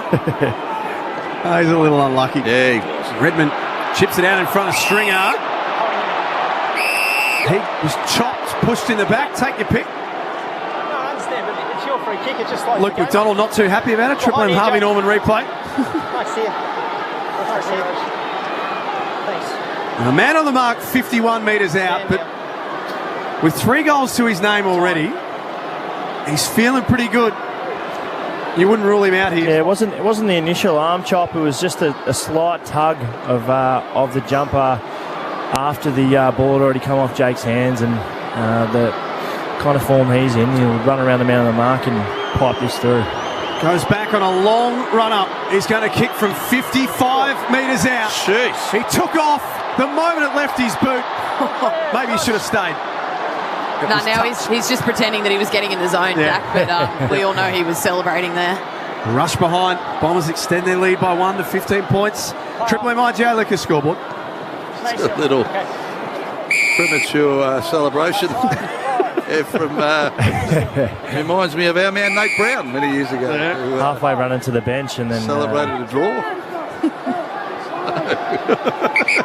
Different circumstance, but it's still funny. Powell kicks to the outer side wing, and Durham has taken the mark for the Bombers, so it's a turnover. Hand pass off to Hine. Hine kicked the full forward, no one home. It's over the pack. Stevenson's got to go, and he does. Hand pass over the top to Bonner, very close to the line between the goal and point post. It rolls through for a point. Nick Hind really starting to cause some headaches for North Melbourne off the half-back line, whether it's through a handball received or that time through a turnover, intercept possession, just putting the pace on, burning them back the other way, getting very dangerous. Bombers up by 16 points, 19-second term. Foxdale IJ Liquor scoreboard. Get some numbers in a minute from you, Heath. The Bombers are starting to get a little bit of control of this game. Martin at half-back. They flick it around by hand, and Thatcher has a runner coming through in Ridley. He was touched on the way through to Hobbs, 75 metres out. Beautiful pass. Put it exactly where he wanted Perkins to run. And he marks 51 metres out from goal. It's the run and gun and the overlap handball, isn't it? Here comes Redmond. Hand handball's off and goes bang!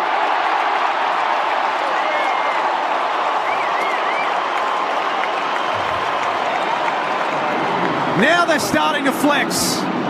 8-3-51 the Bombers. Kangaroos 4-5-29. Triple M IGA Liquor scoreboard. Yeah, well, just before they kick the goal, I mean, it's pretty noticeable how Essendon's halfbacks are running off a halfback and getting the overlap handballs, getting the handballs in and around the man on the mark, and the Red Dog there was able to slot one from 50 with a handball receive. It's because North Melbourne are pressing up, been called to stand, and they're just getting the overlap run, and Essendon's running carries just proving too fast for him today. Well, it's Mason Redmond, leading player on the ground, number one ranked player. Even before that goal, 17 disposals now, 387 metres gained. Kicked the goal as well. And Nick Hind, second place for metres gained. Already got the 373 to go with his 11 disposals. Both players just with one ineffective kick out of their 25. And something that was effective, the bullhorn celebration. I think it's it's Red Dog. Red Dog. Like right, helping. Right, yeah. That's I would his have gone nickname. probably more the pointed fingers, but the one finger, that's all right. Yeah. McDonald's, Ream, Hot Water, Triple M Rocks Footy. Kangaroos get the clearance. Long ball to full forward. Bombers defend. Short kick will come out to Heppel. And the skipper marks at half back. Play on! Called the play on.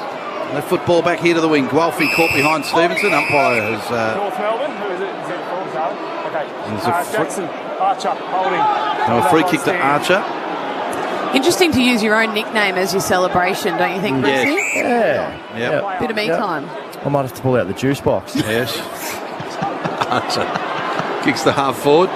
Thumped off hands, and in fact the juggling mark is paid to Heppel on defensive 50. He's called a play on, Jack. Yeah, let's little one around the corner to Langford. Well, you've got an emoji for your nickname. I do, and I'm very happy with it. Yeah, not everyone's got that. No. What I'll do is next game, if I'm calling, I'll bring it to the ground, and then as you score, I'll just piff it out of the concrete. Well, I mean, you can take it out of one of your drink. kids' lunchboxes at school. That's and it. Bring it in. Imagine Josh in 20 years after he retires and talks about his career and sort of throws in, I had my own emoji as well. Yeah. What were you most well known for? It was actually an emoji. Nothing I did on the field. There's a sponsorship opportunity here for sure. Who's your Juice. Who's your manager, Juice? Got to get that sorted out. 51 plays 29, tossed in. Broadcast wing at Marvel Stadium. Heppel, it's been clean. Oh. Although that time wore the share and fair in the middle of the scone. He did. This Stevenson on the turnaround for North Melbourne. Gave a hot handball to Anderson. He did really well to flick it away to Curtis Taylor. And then the kick out into space. Spicer in pursuit. 55 away from goal. Tapped it away from Redmond. Still trying to make it work for him, but the Bombers through sheer strength and determination win out. Redmond goes wide to Stewart. 22 points up the Bombers. 22 and a half into the second term. Triple M IJ Liquor scoreboard. IJ Liquor, where good food deserves a great drop. Long ball for Essendon. Archer in the van, hands on the foot. He spilled down to Snelling though for the Bombers. And a quick right foot ball has bounced out of bounds, deep right forward pocket. The umpire says throw it back into play. 25 around from the Bombers goal. Bob Jane teammate, Sarah. I've been watching Ben Rutten, the Essendon coach, on the bench. God, they're all mad, aren't they, coaches? He is up and down like a cat on a hot tin roof. If he's got a Fitbit on, he'd be doing plenty of work today, but he's got a very deep voice, and it's resonating out of a marvel. Draper outside of the boot. Just fell into his hands. No one was near him, but he misses. It's been a good quarter for Essendon. It's not done yet. It's 5 minutes before the main break. They're 8-4-52. Kangas 4-5-29. Triple M IGA Liquor scoreboard. Went the check side again there, Big Drape, and he was ready to celebrate it just like he did last week. I think we would have seen something even more spectacular this week. It's a day of celebration, isn't it?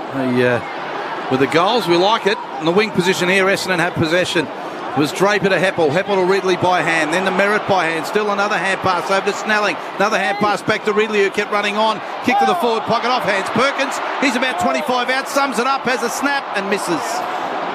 He misses. Bombers 8-5-53, 4-5-29 Kangaroos. We're just talking about celebrations and the feeling amongst the players and smiles on their faces. I mean, it's easy to forget that this is a game that everyone loves to play, and these guys are playing AFL footy. They're young players, and good to see. Whilst it might be a Sunday 4:40 game, and both teams probably can't make finals, well, they definitely can't make finals. It's still a huge achievement to be out there, and they're loving playing, and it's great to see. Absolutely. Yeah, great call, I reckon, Josh. Josh Bruce, Kate McCarthy. Triple M Cbus, super special comments today. I tell you what, I played a few Sunday 440s at the Saints in my time, Hev. Pretty used to it, mate. I think we had 13 in a row one year. Does it give you room to have a couple of beers on the Friday night? Not really. Nah, not the Friday, That's but you sit around all weekend and watch every single game of footy, and you feel like you've played 3 before you even run out there on a Sunday. Either that or a little late Sunday shuffle to the college lawn, I reckon, is always a chance. Couple on a Wednesday night, though, definitely. Spice up. You're always thinking, Jack. Out of side wing. It's all thanks to IGA, of course, Baz. Chipped it past Draper. Put his body on the line and made sure that North Melbourne couldn't push forward. And there he is again, doing the Rovers' work this time. Gave it to Langford. And he's handballed straight towards the boundary line. He's saying he missed the target. Umpire said insufficient attempt. So it'll be a North Melbourne free kick. Yeah, he missed the target. Well, stiff. No such thing as a skill error here. So Simpkin will bring it back into the Kangaroos. He's 75 around from their goal. They'd love one here. 24 points up the Bombers. Kicks to a very crowded forward pocket. Larkey nearly hands on the footy. But it's spilled off his hands to Ridley from the back pocket. He kicks it outside defensive 50. McDonald all over his opponent, but it was Durham who came in third man. He's taken 2 bounces, made it 3. Bombers fans on the edge of their seats. Crosses the wing out of side of the ground. Hand pass over to Harrison Jones. Back to Snelling on the run. Short ball to Stewart in the pocket. That's a ripper. The Bombers on the chart. Stewart's not going to have a shot. He squares it up to Langford, who marks 40 out, but that was nice from Essendon. Quick score update from the MCG, please, Heath. I think the Tigers might hit the front. Yeah, they certainly have. Halfway through the last quarter, it's Richmond by 1 point over Brisbane. 15 goals. So the Lions have the challenge thrown at them by Richmond. Ramifications on the ladder, and Heath will be all over that at half-time. Langford settles with the footy. He'll walk inside, forward 50 for the Bombers from 45 out. Nice drop punt. He slots it home. Langford gets his second, and the Bombers go further ahead. 9-5-59 plays North Melbourne's 4-5-29. 28.5, make it 29 into the second term on the Triple M IJ Liquor scoreboard. Big Sammy Durham loping down the wind with the Mississippi mudlap floating in the wind there. 3 or 4 running bounces, and James Stewart, really strong hands on the lead and was unselfish, squared it up to Langford, who was in a better position, who duly finished. And it's a sign of an offense that's working. Everyone's unselfish and playing well. Yeah, I think that one will definitely appear on team review on Monday. That was a beautiful team goal, whether it was the little blocks provided for Durham or the follow-up handballs, and then that last square-up kick from Stewart. A real team goal, that one. Last score for North Melbourne was at the 11-minute mark of this quarter, so Essendon absolutely asserting their dominance for McDonald's and Ream Hotwater. Triple M rocks footy, although Horn Francis wins that clearance and kicks it in the pocket. Greenwood turned around at the right time, outmarks Ridley, and he'll go back to kick his first from 30 out. Okay, please jump out now. Thank you. Jack! Q! It was a nice grab. 1 metre. That's it there. It was, Jeff. 15 gone. 15 gone, and we're standing here. Long sleeves and the under the lid of marble can get pretty hot. Huey Greenwood loves it. I've never been able to rock it under the lid. Gets quite humid in here. 2 goals, 3 for the season. Former Crow, former Sun. Misses off to the left. They're 4-6, the Kangaroos. Bombers 9-5, Triple M IGA Liquors scoreboard. We've got a minute and a half before halftime. 29 points up, the Bombers. They're doing all right at the moment. Long ball from full-back right, and Mackay will fly. Infringement on Mackay. Advantage paid. Spills to Stevenson, who squares up a kick towards half-forward. And the mark's taken by Horn Francis. The young man loads up from 50, has a crack, and it's marked on the line by Zerha. We're about 1.5 meters beyond the line, and he'll go back directly in front and slot this through for the Kangaroos. Definite shot cross there from Horn Francis. I think he wound up and tried to have a good shot at goal there, and it ended up just dropping short, but turned out to be a good goal assist. Zerha kicks the goal. Kangaroos get their 5th, and Zerha gets his 3rd. Had a good afternoon thus far. 5-6-36 they go to. Bombers 9-5-59. 29.5 second term. Triple M IJ Liquor scoreboard. It's one of those ones the coaches always say no long points, and you've just pinged one from 55 and nearly hit the roof, and you're just very glad your teammate marked it on the line. And Zerha, he's a really strong player overhead. Eyes on the footy the whole time, but There's no one bodying him up, was there? He just had a free run and jump at the footy, and he's looking dangerous up forward. Yeah, a bit of a communication breakdown there because Suva got rid of his opponent very easily, but then there was absolutely no one with any body on Zerha. Triple M Harvey Norman replay. The new Google Pixel 6a available now at Harvey Norman. Plus, you'll cop a $150 bonus gift card for your troubles, Baz. How much? $150. Just for walking in. McDonald's and Ream Hot Water, Triple M Rocks footy. It's as easy as that. They're giving. As are North Melbourne. Horn Francis took on the tackle. Trying to bust his way through. Then Merritt did the same. The ball rolls to defensive 50. The Bombers will start to set up. D'Ambrosio uses Kelly. And now he kicks wide to Heppel. At left half back for the Bombers. Chip made it hard work for Zerk Thatcher, but he was good enough to mark. 30 seconds before the main break. Bombers lead it by 23 points. Yeah, well, with 40 seconds left on the clock and your shoulders out to goal as a midfielder, you probably want to get that one inside the 50 rather than trying to take on the tackler and resulting in a turnover. So that's one that Horn Francis probably needs to rethink. Just get that in long. 6-6-6 rule means it's 1-on-1 in the forward 50. Give your forwards a chance. Kate McCarthy and Josh Bruce for the Triple M Seabus Supers this afternoon. As Jack said, just seconds to go. Ball's been worked towards half forward for the Bombrays, and a boundary throw in, 51 around from their goal. As Draper and Goldstein wrestle. Neither really had an effective tap. Horn Francis at the bottom of the pack did well. One up for his club, got it to McDonald. Hand pass to Scott, kick out a half back, that's it. Half time here at Marvel Stadium. It's the Bombers by 23 points around the grounds. Please, Eith, what's happening at the G? Yeah, 7 minutes left. Richmond by a point. Noah Cumberland, 5 goals. Jack and Baz with Eith, as well as Josh Bruce and Kate McCarthy with Sarah Ollie for McDonald's and Ream Hot Water. Triple M Rocks footy. That quarter for IGA Liquor, where good food deserves a great drop. For Ream Hot Water, Triple M Rocks footy. Built tough for Aussie conditions. When it comes to water heating, ask your plumber to install a Ream. You're listening to Triple M Footy across the Triple M network. We'll be back shortly.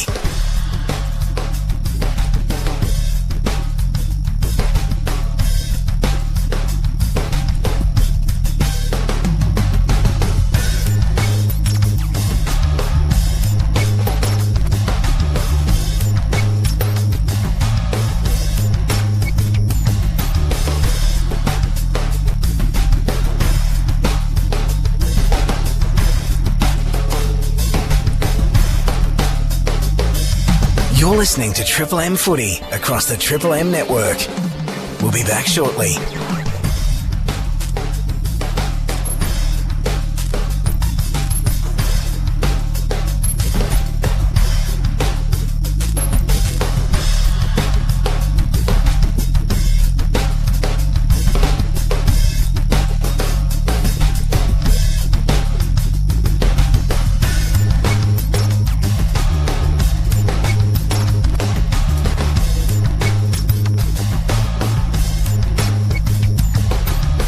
You're listening to Triple M Footy across the Triple M network. We'll be back shortly.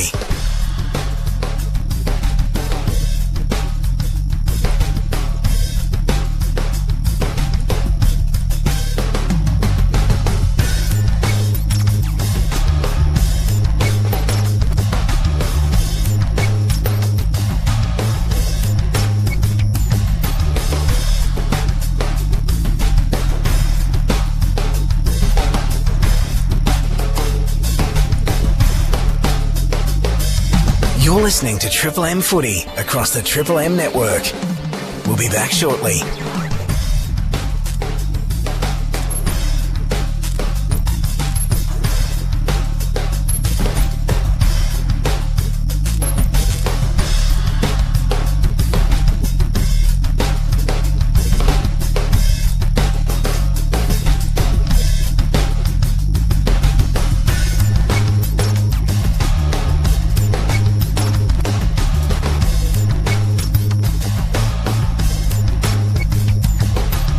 You're listening to Triple M Footy across the Triple M network.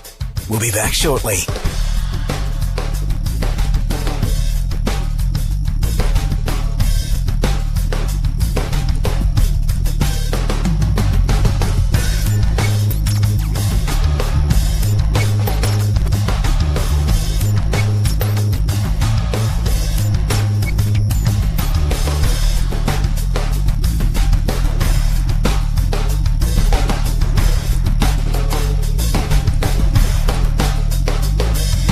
You're listening to Triple M Footy across the Triple M network.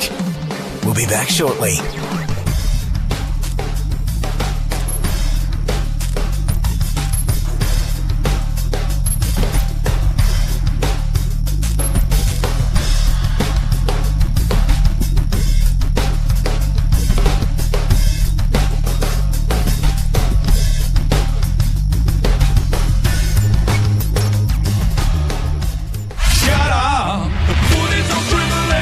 Triple M rocks footy.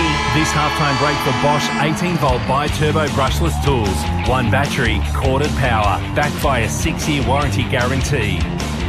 It's a 23-point lead of the Bombers at halftime for McDonald's and Ream Hot Water. Triple M rocks footy Sunday twilight at Marvel Stadium, Essendon and the Kangaroos. The final game of round 20. It's the halftime break for Bosch Power Tools. Bosch 18-volt bi-turbo brushless tools. One battery, corded power, backed by a 6-year warranty guarantee. Just before we break our game down, Ethan Meldrum, round the grounds for Choice Hotels. What's happening at the MCG? Well, Charlie Cameron has just levelled the scores with it behind. 2 minutes, 48 seconds remaining. So scores dead level between Richmond and Brisbane. 14-13, 97 apiece. Draws good for Richmond, I think. They'll jump ahead of the Western Bulldogs into ninth. We'll keep an eye on that one, of course. Don't forget, you can listen to that game and every game on Triple M Footy on the Listener app, LISTNR. You can listen crystal clear every single game of the 2022 season. Here at Marvel Stadium, Essendon lead 9-5 to 5-6. Kate McCarthy, Josh Bruce, our experts this afternoon. What have we made of the opening half? I think really it's been Essendon that have been quite dominant, not in every statistical analysis that you look at in the game. They're down in clearances, but they're winning scores from stoppage as well. So they're not making the most of their clearance win, the Kangaroos, and the way that they're going forward, probably not benefiting them as much. But to their credit, they were down a number of goals in that second term and fought back, got a couple of goals late, and definitely haven't given up on this one. And it's a good amount of passion from both teams, I think, in this hit-out. Yeah, I think North Melbourne are clearly winning, the clearances and the stoppage battle, but I think it's just their defensive breakdown and Essendon's offense which has been able to get on top of them. Their halfbacks are running and gunning and getting the overlap handball, and they're looking really dangerous getting out the back, and Stringer's looking really good. I mean, you can see their major ball winners, Redmond at the back there, Heppels, who's been playing a bit of back, and Laverde. So they're doing it from the back, and Zurhaar is kind of been a lone hand for North Melbourne up front. He's playing a really good quarter. I guess if you're a Kangaroos supporter, Josh and Kate, they're up for the fight. There's a couple of games left in the season. There's absolutely nothing to play for. There's a whole stack of uncertainty about who's coaching them and who's going to be on the list and all that sort of stuff. But you can only focus on the here and now, and right now they're in this game. Yeah, they definitely are. And I've been really impressed by their head over the footy, their passion, their pressure that they've been able to apply to the Essendon players, and haven't exactly scored easy goals. They've been done a couple of times coast to coast, which would definitely be disappointing from a defensive perspective. But yeah, they're fighting hard. Pressure is on around the footy, and they're doing well in this game. Matchups for SKG Radiology, now bulk billing on all Medicare rebatable services. I reckon North Melbourne, about 10 minutes in, would have been seriously worried because Jake Stringer was on. He kicked a couple of goals in the first quarter and he looked hungry for a bag. How have they managed to slow him down a little bit? Oh, yeah, Jake started like a house on fire. What's he had? 3 goals, 2 and 8 touches to start the game with. And as we said before, when he can just turn it on, can't he? If he just feels like being the best player on the ground, he'll just do it, So he's been incredible so far. And, I think North Melbourne have settled that down a little bit, and he's come back down to earth, but he'll be looking to get the boots filled up. Josh is doing well to focus here, Jack, because as we look up, Heath, what's happening at the MCG? Yeah, 13 seconds left. You'd say it's all over. Tom Lynch just kicked the goal. So Richmond 7 points up. They're now in 9th spot. Of course, St Kilda 8th with a very difficult draw. So Richmond, the Western Bulldogs, contending for that spot as well. They are lurking. Choice Hotels around the grounds. Need a break, book, direct and save with Choice Hotels. ChoiceHotels.com. Any other, positives that Ben Rutten, who's coaching from the bench again today, Kate, but sitting in the rooms right now, what are any other major positives for the Bombers? Oh, yeah, just their ability, like their ball use, the handball receives, overlap runs. So you got Redmond running off the half-back line as well as Nick Hine, just getting them out in space. Their ball use has been beautiful heading forward. And then, obviously, 2-metre Peter, who wouldn't be lighting up the stat sheets this evening, but, geez, he's had a hand nearly in every goal. He's been able to bring the ball to ground, compete in the air, with Ben Mackay, who's one of the better tall defenders in the game at the moment. I think he had 12 intercept possessions last week. Would be surprised if he's had any so far this week. Yep, sitting on 0, East just told me. So he's doing a fantastic job forward of the footy. Not exactly getting his name up in lights for it, but he's had a hand in all of their goals. Sorry, Josh, go on. I was just going to say, you're not going to have a great day every day as a key forward, but what he's allowing is others to blossom. So you're seeing Stringer got to the end of a few, you're seeing James Stewart have a really good influence, and you're seeing Harrison Jones go well as well. So sometimes just having that negating role and bringing the ball to ground is all you need to do as a key forward. It's the halftime break for Bosch Power Tools. Ethan Meldrum, hit us with some of the Red Z lenders that are jumping out in this first half. Well, it's Essendon's ball movement so far, 80% by foot, well above the AFL average of 66, 6 goals from turnover so far, 41 more uncontested ball, 19 more marks. North Melbourne dominating around the stoppages though, 25 clearances to 10 so far to half time. It's about all that's going well for North Melbourne though on the stat sheet. Mason Redmond, number 1 ranked player on the ground, second best half by a defender this season, second highest ranked by a defender this season. 19 disposals, 16 of them kicks, all of them effective, kicked the goal as well. Now, it hurts me to do this, but the halftime clanger, who covers clangers on and off the field? Amy does. Let's have a listen. Got shoved, a flying shot towards goal.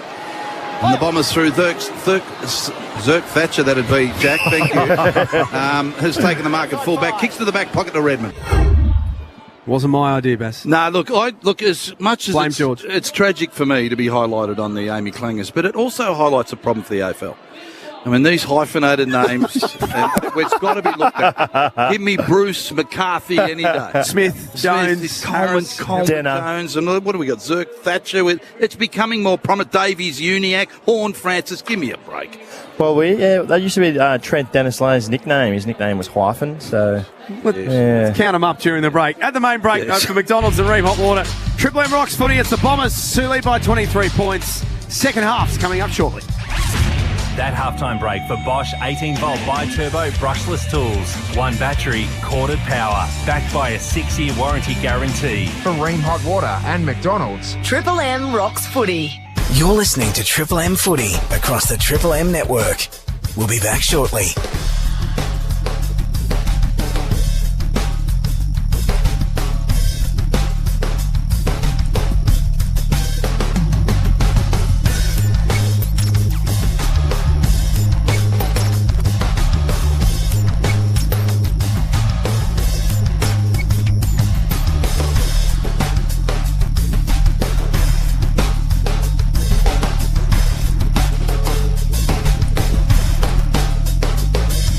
You're listening to Triple M Footy across the Triple M network. We'll be back shortly.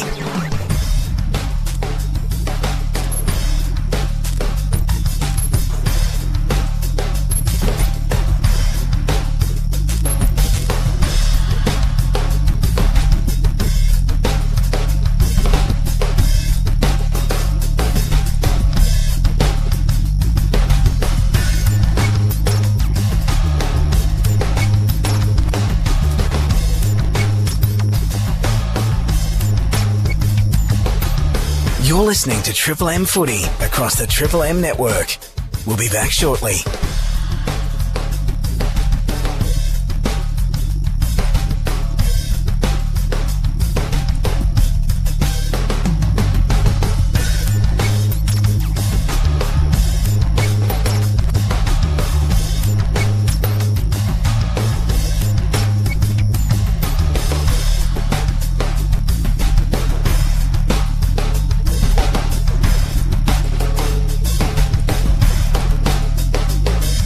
You're listening to Triple M Footy across the Triple M network.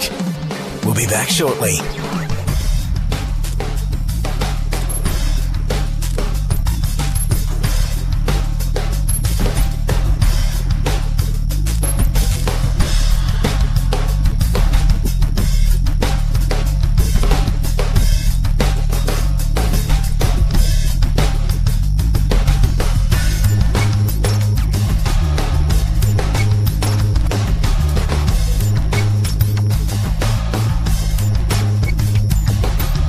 You're listening to Triple M Footy across the Triple M network. We'll be back shortly.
listening to Triple M Footy across the Triple M network.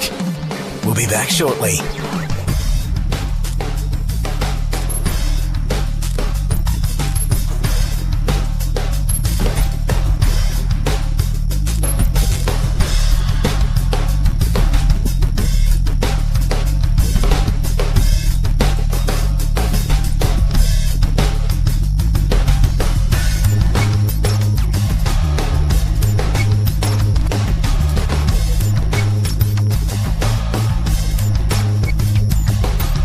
You're listening to Triple M Footy across the Triple M network.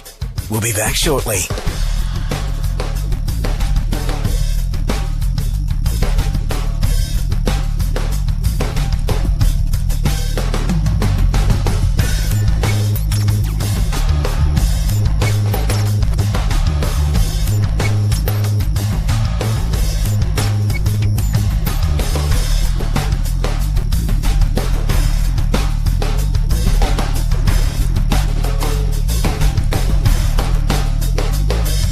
You're listening to Triple M Footy across the Triple M network.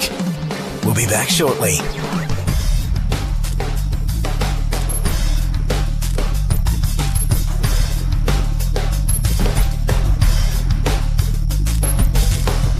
Shut up! The footy's on Triple M! Triple M rocks footy.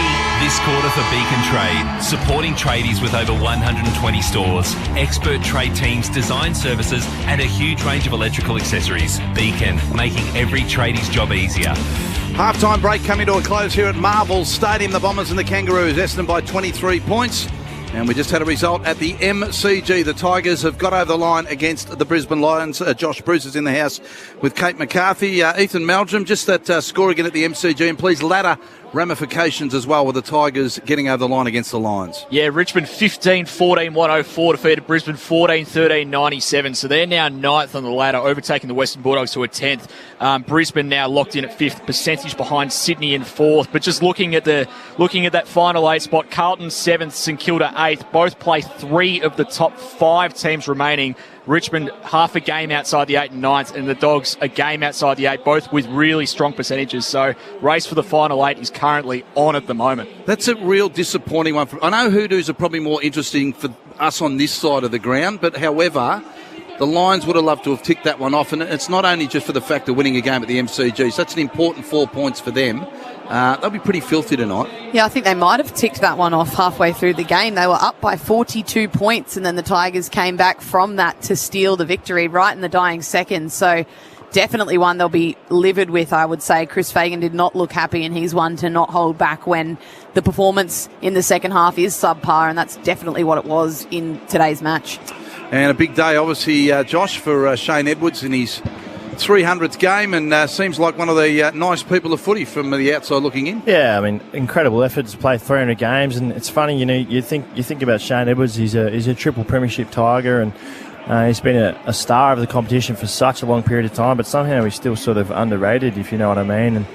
And he's been a huge cog in the Richmond wheel, so to speak, for the last 10 years, and he'll be very happy with that victory. And yeah, pretty incredible from Richmond to hold strong, especially after the last few weeks where they've lost some tight ones. Absolutely. Not good for you doggies, but we'll touch on that after the game, after we get the result of this one. Don't forget the Beacon Trade scoreboard this term.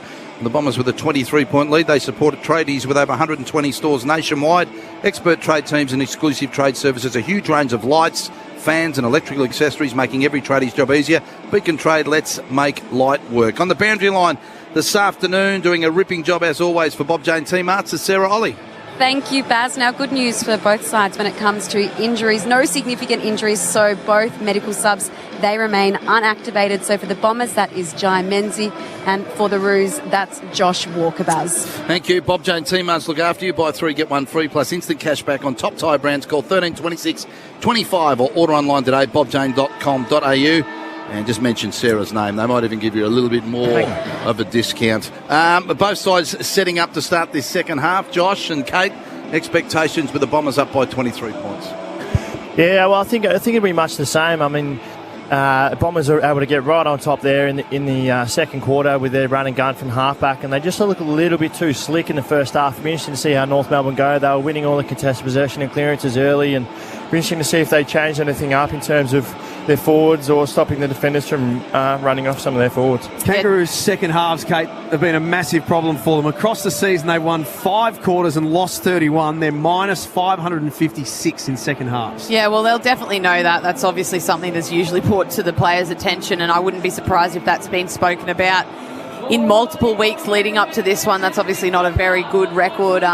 They started well in this game, so it would be really nice to see them maybe get the first couple of goals here, make this game really interesting, and give both teams a little bit of, hunger, something to fight for in the last half of this game. So it's the Bombers by 23 points for McDonald's and Ream Hot Water, Triple M Rocks footy. As we're underway to start the second half, Zerha has been good for North Melbourne. He's kicked 3 and he stole it from the middle. Chain of handballs. He's going to get it back off Davies Uniacke. Flies from 50. Touched on the line. The very last line by Redmond. Maybe Zerha's the man for North Melbourne. We've spoken a lot about Jake Stringer. Maybe Zerha's North Melbourne's version. Yeah, definitely. Zerha's been well in this match. He's worked really hard up the field and back to goal, but wouldn't mind if Zerha starts to get off the chain, and also seeing Larkey working his way up the field as well, getting his ball in his hands. I think that's not a bad reference there, Hef. He's quite a similar player, very powerful, explosive, loves to hit a body. Might be able to get a stranglehold on it. Redmond to Kelly to Langford, then back to Kelly, who's in the back pocket for the Bombers. He goes short. They're still reasonably deep inside their defensive 50. Another short kick to Hind, who wants to run. Looks to the outer side of the ground. Got a player leading in Harrison Jones. Takes a nice mark. Kick to goal in the second term. Bombers by 22 points on the Beacon Trade scoreboard. A minute and a half into this third term. In the second half, can Essendon get the job done? Turn over the kick though. Curtis Taylor picks it up from 40 and snaps across the body. The ball bounces out of bounds. There'll be a boundary throw in right up against the point post for the Kangaroos. So early stages in this third quarter. 9-5 to 5-7. And we're going to have a score review here. Hello. Not sure if the ball hit the post or went out first. Review complete. Looking at this angle, we can see the ball deviates as it hits the behind post. And decision on the scoreboard. And by deviates, it's out. Completely went flying off the post. Better safe than sorry, Hef. That's what they say, Josh. Yes. That's what they say. Yep, wish I had heeded that advice many years ago. Me too. We love our families, though. Anyway. Thrown in right forward pocket. They don't love us. After all of that, yeah, that's the problem. Draper's tapped down, stolen by Zerha. He's going nowhere, attracting some extra attention from Heppel and from Merritt. The Bombers know exactly where he is at the stoppage. The umpire wastes no time and throws it up again. Merritt jams it on the boot, only as far as McDonald, who pumps it back towards goal. Jake Kelly marks all on his own. So the Kangaroos are pressing early in the third term, and they're the chasing side. Might have got a poke in the eye, Jake Kelly. To take the kick. Okay, time back on. He put the footy down and now indicates he's all right to the umpire. So out of the back pocket, left foot drop punt, about 45 metres to the outer side wing. Mackay behind, got a slap on it down to ground level. Guelphy swoops on it for Essendon. Snuck out a hand pass to Merritt. He barrels it virtually just forward of the wing. Clears the pack and bounces another 15 metres. So it's a race for the footy. Dawson won it. Got it to Bonner by hand. Hand pass off to Stevenson, who broke the tackle of Harrison Jones at half back and delivered back to the wing. Up to the wing. Horn Francis sat off and wait for the ball to hit the ground.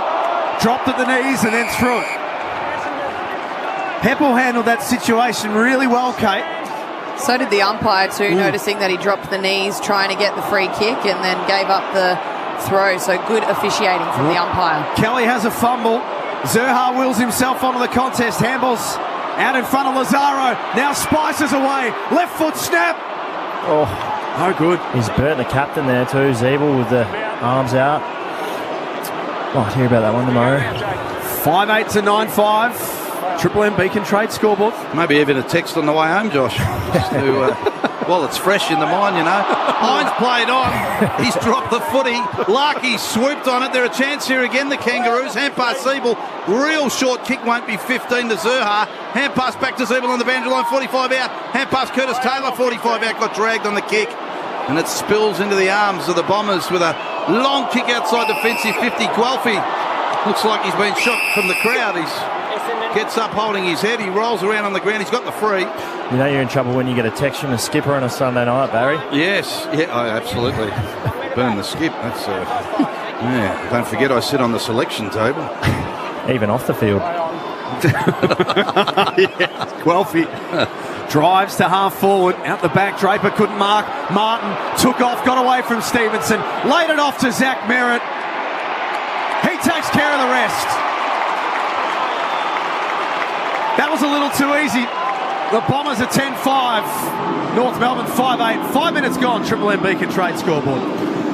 Yeah, well, once again, we've been speaking about North Melbourne's system defensively and how they've just been able to let Essendon's run and gun come through. And it was a long kick to Draper, who made a really good contest, but the ball went out the back, and Merritt and the other midfielders running in waves were able to finish it off. And it just looks like the running pair of Essendon's backs and Essendon's mids are just getting on top of North here. Yeah, just pretty reminiscent of North Melbourne's season so far. They had all the ball in their attacking end, couldn't convert on the scoreboard, had multiple shots at goal for only behinds, and then the first opportunity that Essendon get to go forward, that run and gun power, as you said, Brucey just got them straight over the line and kicked a goal down the other end. That one's pretty deflating from a North Melbourne perspective. Triple M Seabus Super Special comments. Kate McCarthy with Josh Bruce here this afternoon for McDonald's and Remont Water. Triple M Rocks footy from the bounce, tap down to the midfielders. They pile on the footy. The umpire will ball it up. Seabus Super, of course, making hard work pay off. The sort of person that wants to go out on the tear, look after your mates. Be listening to Josh Bruce and Kate. Is that quality? We welcome Victoria, South Australia and Tasmania.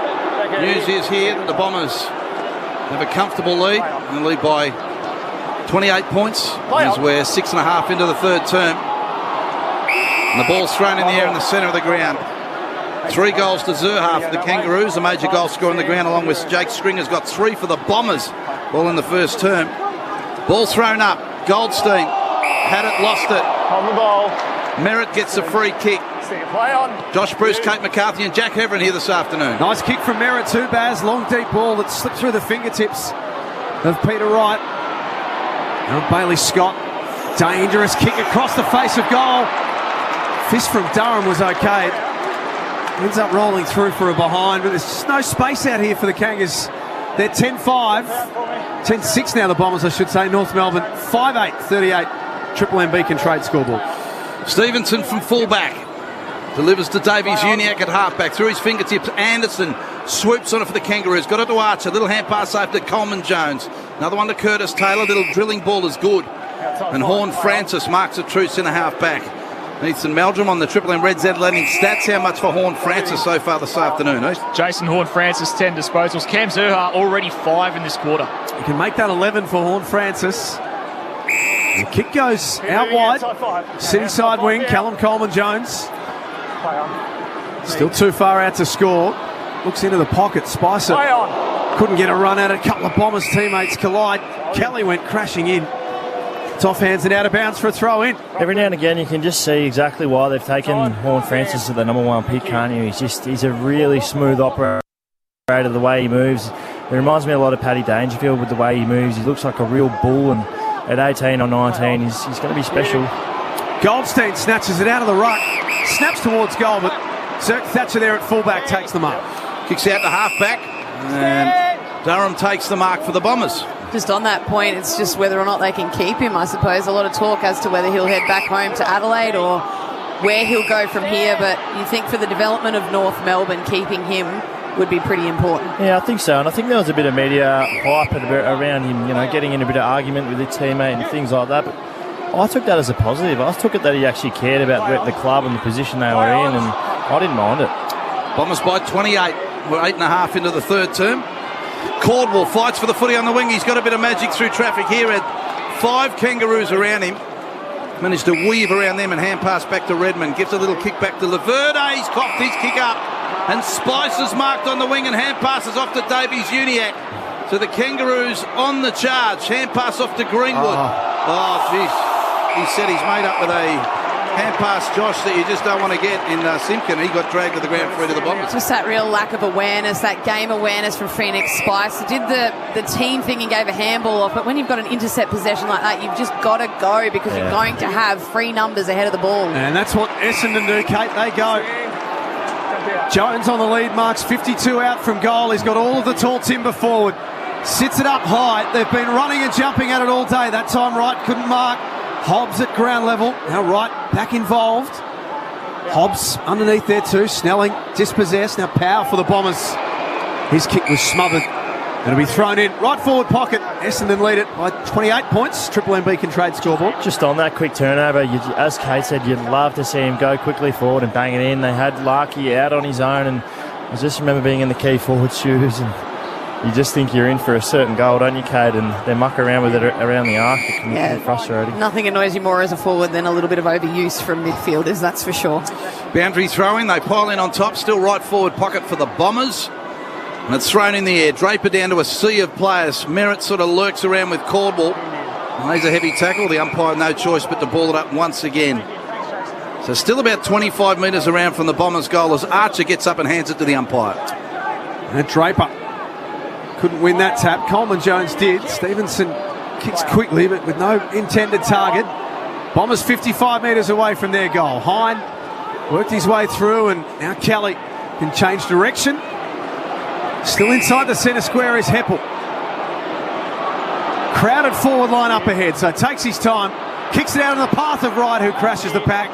Spicer first there, couldn't gather. Hobbs dodges the tackle, had a heap of space and kicks towards the tip of goal. Coleman Jones didn't kill it. Draper taps it back in. Numbers everywhere. Guelphy turns around and kicks the goal. His first, Essendon's 11th, and they're controlling this third quarter. Triple M Beacon Trade scoreboard. 11-6-72 to 5-8-38. Well, James Stewart's kicked a couple of goals this evening, which have been very good, but having a look at the Harvey Norman, have a watch of this one-handed pickup. Oh, that is spectacular. Straight in the pocket, picked it up, one touch, one hand, gave it straight off. Really good play too from the big man, flicking the ball back. It was Draper that got the ball back into his path, so really good team play from the Doms. And I think, have you nailed it? Coleman Jones came off Draper and tried to impact with that third man in and didn't have the impact, didn't knock the ball through. That one needs to go 10 rows back if you're going to come off your own opponent, and it was a soft drop to the forwards, which was what the Essendon players loved, and he'll be looking at that one on Monday probably, but really beautiful pick-up from Stewart. For McDonald's and Ream Hot Water, Triple M Rocks footy. And the Bombers further ahead, right in the ruck. Goldstein, his opponent, just works the ball off him. Does well for his footy club. Passes out Lazaro, a little hand pass to Anderson. 45 loads up, has a look and slots it. Quick answer for the Kangaroos. Kangaroos 6-8-44, the Bombers 11-6-72, 12.5 third term. Beacon Trade scoreboard supporting tradies with over 120 stores, expert trade teams, design services and a huge range of electrical accessories. Beacon making every tradie's job easier. Just a bit of a bobble out of centre bounce there between Huey Greenwood and Goldstein, and Jed Anderson was the recipient of the handball, and beautiful left foot finish for him to stay in touch here. Yeah, finally able to make the most of winning those centre clearances and putting some score on the board as a result of them, Heath. Yeah, they've been dominating the clearances all day. 29-12 in their favour. Centre clearances 13-2. Todd Goldstein, leading clearance player on the ground with 7, including that centre bounce there. 13-2. Sarah Ollie, Bob Jane teammates. Someone who's not at that centre bounce is Essendon ruckman Sam Draper. He's just having his right wrist strapped up. We'll get back to that shortly. Thank you. From McDonald's and Ream Hot Water, Triple M Rocks footy. The challenge for North here is to kick 2 in a row. Simpkin extracts it from the middle, kicks a left foot ball to half forward. Anderson had it bounce off his chest. He had a couple of goes at it, couldn't drag it in. Now Bailey Scott couldn't win out. Hobbs does. Running out of space, Heppel. Hobbs flips it over his shoulder. Hind absorbed the bump, then he lost the footy. Good pressure, North Melbourne. They win it back. Lazaro 55 metres out, didn't blaze away. What about the closing speed from Zerk Thatcher? Got a late fist on it. kept it away from Larkey. Now Goldstein on 50. He couldn't gather cleanly. Guelphy takes it for the Bombers and they're away. Guelphy to the outer side wing, the running player, Harrison Jones. Ball bounces in front of him. Good one-on-one with the young man Dawson. Dawson had hold of his jumper. The hand pass bounces along the ground and Stringer got there first for the Bombers. Oh, he's kicked it right on his own. 45 out on a better than 45-degree angle. Josh, he found some space. I know, it was like Moses parting of the seas there. No one's wanted to go near him. He just kind of picked it up, shimmied a handball and did a U-turn facing goal and hit Peter Wright. But you can bring that all the way back to Zerk Thatcher. It was an absolutely peach of a kick to Larkey on the lead, who looked like for all money he was going to mark it on his chest, and Thatcher just got the fist in at the perfect time and go down the other end. Kicked plenty this year, Heath, but going for his first this afternoon. Yeah, it certainly is. 45 goals, fifth in the Coleman. 48 out, he keeps it low, but it's all right. Just over the outstretched hand of Toddy Goldstein. And he slots it home for the Bombers. He's first of the afternoon. Essendon 12-6-78. North Melbourne 6-8-44. 15 minutes third term. Triple M Beacon Trade scoreboard. Yeah, just looking at the Triple M Harvey Norman replay, just that spoil, it looks even better in slow motion. Used his body perfectly, didn't infringe, didn't hold, worked away around his body and just did some fantastic work. But Jakey Stringer still got the Midas touch out there. He was in traffic, had the composure to wheel around, have a look up, and just saw Peter Wright all on his own in space at the top of 50. Sarah Ollie, Bob Jane T-Marts. Jai Caldwell has just gone down the race with the doctor, so I'll keep my eye on that. It does mean that it could be an actual debut for Jai Menzies, who is the medical sub. He's just starting to run along the boundary line and warm up. For McDonald's and Ream Hot Water, Triple M rocks footy. The umpire bounces the Sherrin into the turf and we're away once again. Merritt hacks it out of the air and it rolls inside Essendon's forward 50. Accepted by Perkins. Had Stringer driving by. Couldn't find him. Snelling now got a handball off to Stringer. He's 55 out. Little no-look give was nice. Back to Merritt. His right foot kick just as good. Snelling marks 48 out. It's just Essendon's precision with the ball. They just haven't seemed to have missed the target today. How much better are they than North with it? He gave a handball off. Hind into the pocket. Arches the back. Couldn't get his kick away. His kick's gone sideways in the end. Powell marks. Apart from that one. Powell very short to Greenwood. Marks true centre-half back for the Kangas. And straight up the centre of the ground to Zerha. Real open forward line. Zeeble on a one-on-one. Elected to go wider. That's okay. And the mark's taken by big Coleman Jones. Turns from 60 out, drops it into a hole. Who runs onto it? It's Zerk Thatcher for the Bombers, who marks in the back pocket. It's just a bit of left foot, right foot stuff there. You'd love Coleman Jones to keep rolling out on his left side and exploring that side, because Larkey had Zerk Thatcher cooked. He had to go back on his right foot and double back, and it allowed Zerk to get back into the contest. Yeah, not only did he have his back, so he was positioned behind him, so Zerk Thatcher had no idea where he was. He was in a true one-on-one, and you'd back Larkey in every day of the week. Josh Bruce and Kate McCarthy, Triple M Cbus Super Special comments are on fire as Davies Uniacke into the pocket. This is the one that Larkey was after. That time Laverde had to come over and help out. Get it out of bounds for a throw in, right forward pocket. He's having one of those days, Larkey. He's been out so many times, but guys just haven't been looking for him and haven't been able to find him, unfortunately, especially that final kick going inside 50. So 12-6, plays 6-8. Triple M Beacon Trade scoreboard. Shallow throw in, right, hits it back towards the boundary line. Merritt there first, loads up his left foot and clears the defensive area, but kicks it out of bounds on the full, so Kane Turner will get the footy back.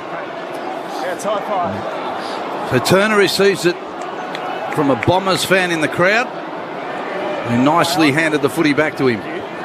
Drops it onto the right boot, kicks to a huge pack, and Peter Wright just runs into the hole in that pack and takes a comfortable mark in the back pocket for Essendon. At the moment, the Bombers with a 34-point lead. The Kangaroos trying to stay in touch. 18 minutes into the third term. Whistles going everywhere. So in the marking contest as the ball was coming in, a holding free kick, and it will go to Mackay, and he's just forward of the wing, outer side of the ground. Get down to Sarah Ollie in a moment. Looks like the sub's been activated for the Bombers. Goldstein at centre half forward. That kick's gone backwards. And he's put it out in front of Dawson, the debutant. Not deliberately, but they should be okay. Powell. That's a better kick. There's Stevenson. Still inside the centre square. Options deep, and that's where he goes. Zerha presents. He's having some sort of game, Cam Zerha. 45-degree angle, 46 out. I just love the way he plays. He just takes me back to another era. He's just a hard-hitting, big body, runs through the line of the footy, and that's a great grab. 2v1. Peter Wright's on him and grabs it on the second bite. This has been the knock on him. Is he's been his set shots over the season, but he's having a good day today. He's kicked 3 goals already for number 4, and to keep the Kangaroos around the mark. He's already off. Good finish. Kangas 7-8. Bombers 12-6. Sarah Ollie for Bob Jane T-Marts. Yeah, Jai Caldwell has officially been subbed out of the match for Essendon. He's getting some ice strapped to his right calf, and that means Jai Menzies, the mid-season recruit, he gets his run today. A Jai for Jai, that's interesting on the Medi sub. I reckon that might be the first time that's ever happened. Same spelling and everything. No hyphens either. He's coming on the ground now. There's Jai Menzies, pretty happy. His family will be ecstatic. As a young man runs on the ground. Great number, 47. I had that at JBS in the first year. Did you? Yeah. I saw a photo of that the other day, actually. Brucey, you have aged very well. Thanks, Kate. Yeah, geez. What he's saying, Kate, he started from a low base? Is that what he's saying? She's just saying that I'm still looking all right. Yeah, I'll take he's that. gotten better and better with age. Just ticked over 30. A bit ordinary at the start? A little bit, but still better and better. Yeah. Face full of pimples. Hey, so cool. A little bit of tape on the head as well. Yeah, it's a shock to pick. Yeah. For McDonald's and Ream Hotwater, Triple M Rocks footy. Kangaroos get the clearance out of the centre and a free kick to Zerha, who's about 65 metres out. I reckon I put on 15 kilos. Yes, that's what Jack said. Kicked into the forward pocket and Durham takes the mark in the back pocket for the Bombers. Said it with affection though, Jack. No, he didn't. As he's deep inside the back pocket. Long ball outside defensive 50. Draper from behind can't mark. Horn-Francis front and square claims it. Kangaroos can go again. Little hand pass to Zerha. Another one turn, a little kick inside forward 50, partially touched. Dropping back the Bombers in numbers, and Merritt will clear to the outer side wing. Wrights his target up the line. Mackay did pretty well just to ease him under the ball and not give away a free kick.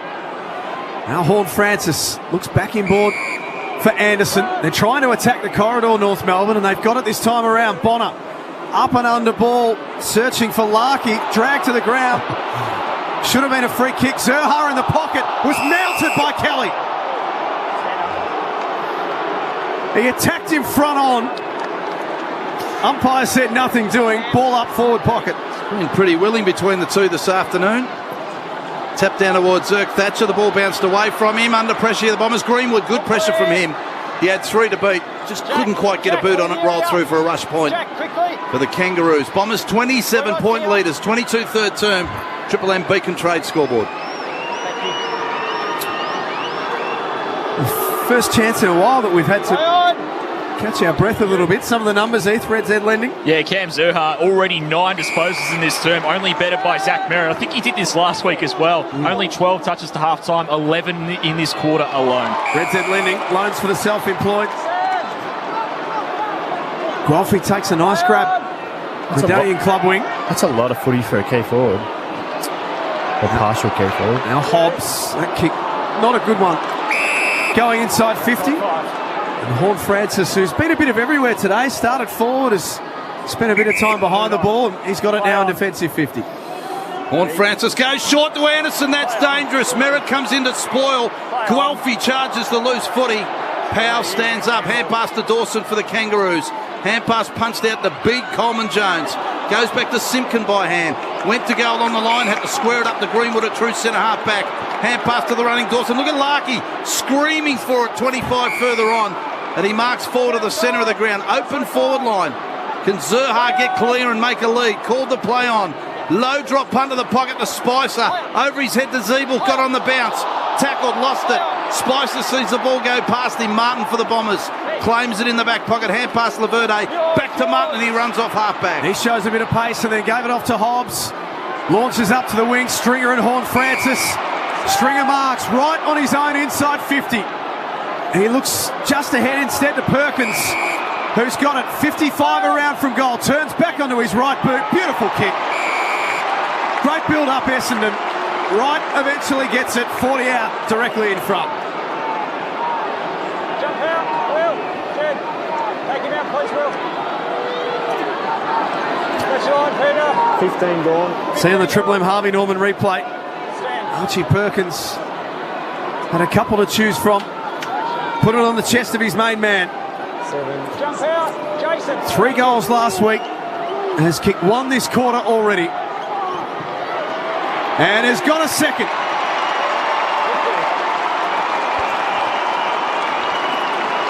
13,684 Essendon. North Melbourne 7,951. 24 minutes gone. Triple M Beacon Trade scoreboard. It was Essendon's boys again from D50 to 450. Stringer with a beautiful kick to Perkins and then just a lovely little pass out in front of Peter Wright, the key forward. And it's interesting. We talk a lot about set shots, and if there's any young footy players out there and you want to learn how to kick a set shot, go to school on Peter Wright's shot, because he is one of the best in the comp, if not the best in the comp. He's just so consistent with his ball drop and with his set shot. Pleasure to watch. Beautiful, relaxed technique too, Heath. Yeah, Red Z lending stats since that ball use again. Essendon 83% by foot this term. 5 goals they've generated from defensive 50 so far. AFL average less than 2 a game, so Essendon touching them up there. Red Z lending loans for the self-employed. That ball use, Heath, is that coming from a lack of pressure from North Melbourne or just really good foot skills from the Bombers? Yeah, North Melbourne's pressure factor this quarter, 161, so well below the AFL average, 180. McDonald's and Ream Hotwater, Triple M Rocks footy. Davies Uniac kicks out of the centre. And a mark taken in half back by Redmond for the Bombers over Spicer.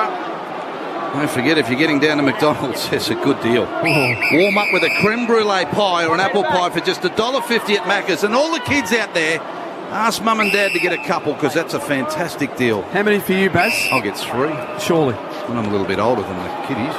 I think you've earned it. I have. D'Ambrosio. His kick missed the target. Zeeble has it for the Kangaroos. What's Jack Siebel's afternoon look like, Heath? Red Z lending? Yeah, Jack Siebel, Red Z lending stats, 9 disposals. That's not a good one. Turnover. Stringer stands under the footy. Couldn't mark that time. Zeeble has a chance to atone, and this time handball's off to McDonald. He kicks across the face of his own goal, and Callan Dawson, the debutant, marks. How's he gone, Heath? Or he scrubs a little ball out here to Bailey Scott. Callan Dawson, the disposals number 10 and 11 there so far. 4 intercept possessions as well. Whistles being blown everywhere. Umpires looking at each other, and it's going to come back to Bailey Scott. What do you think of that, Josh? No, don't say anything. Bailey Scott will take it on defensive 50. Little short ball to Simpkin, just the 15. No, not 15. The umpire overrules Big Barry. And the kick goes, well, the hand pass goes back to Luke McDonald. He kicks a high ball to Larky on the wing, Jack. He does. Should always listen to Uncle Barry. He knows best. Big Barry's exclusively mic'd up for Triple M as well. For the umpire. This is Big Barry. D'Ambrosio has the corridor on the bounce to right. Just inside 50. Bending down to pick it up. Here's the sub Menzie. He's tackled as soon as he got the footy. I could listen to you all day, Barry. It'd be good if you just follow me around and just commentate my day-to-day life. Can you tell my family that? There's no one at home. That's why he's the people's caller. He's a man of the people. McDonald tried to free the arms in the tackle, which is deemed prior opportunity. He's not too happy about it, but it's going to be a Zach Merritt free kick. Saying something to the inside of his hands there on the face. Yeah. Merritt thinks that he's too far out to score. Pulls the kick. Menzie couldn't mark. It was a great opportunity as well. He might get a second chance.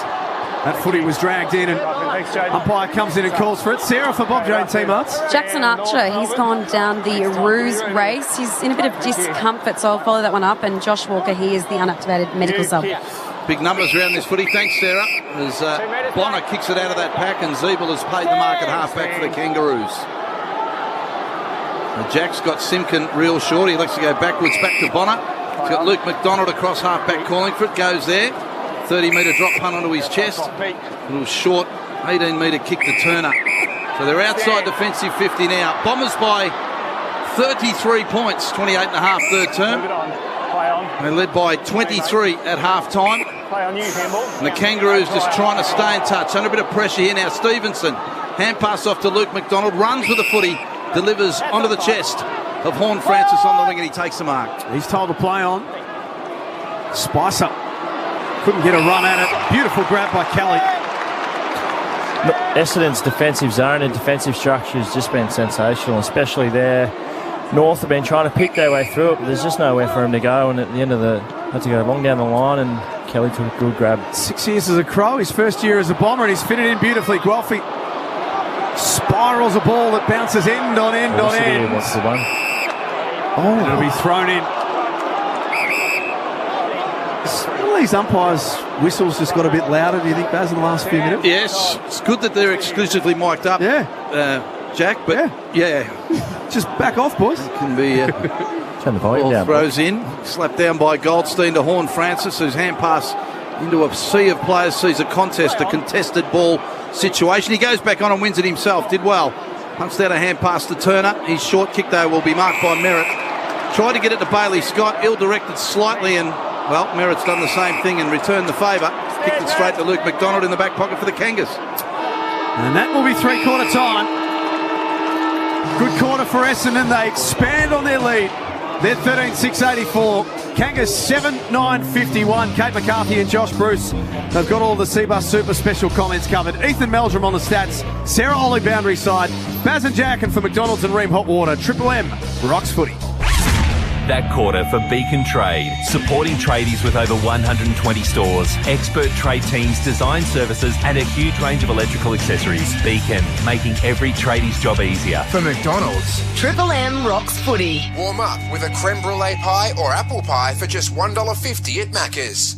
You're listening to Triple M Footy across the Triple M network. We'll be back shortly.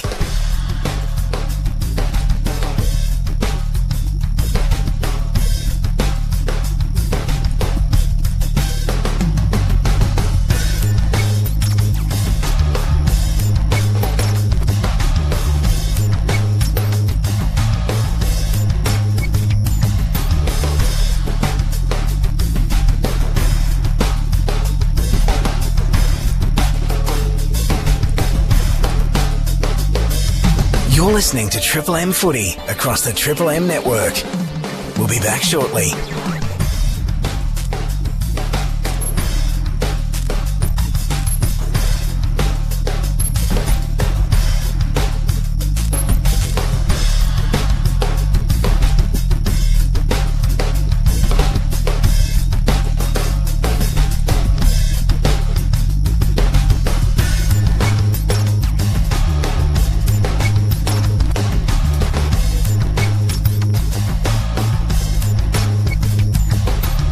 You're listening to Triple M Footy across the Triple M network.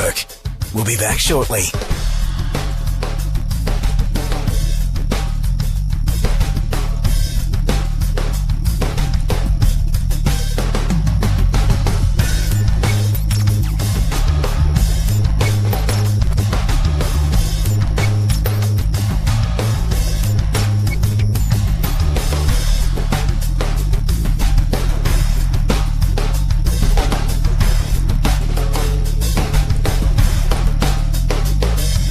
You're listening to Triple M Footy across the Triple M network. We'll be back shortly.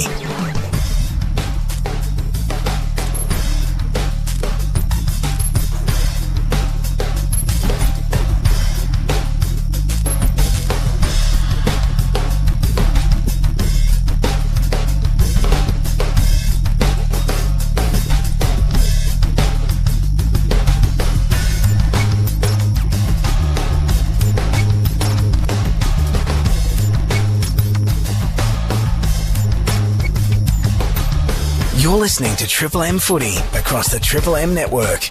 We'll be back shortly.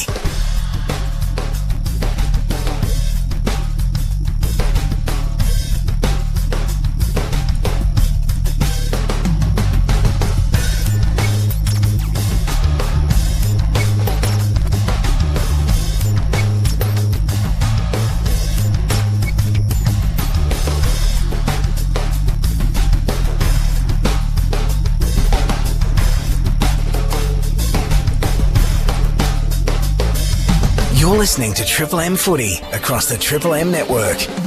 We'll be back shortly.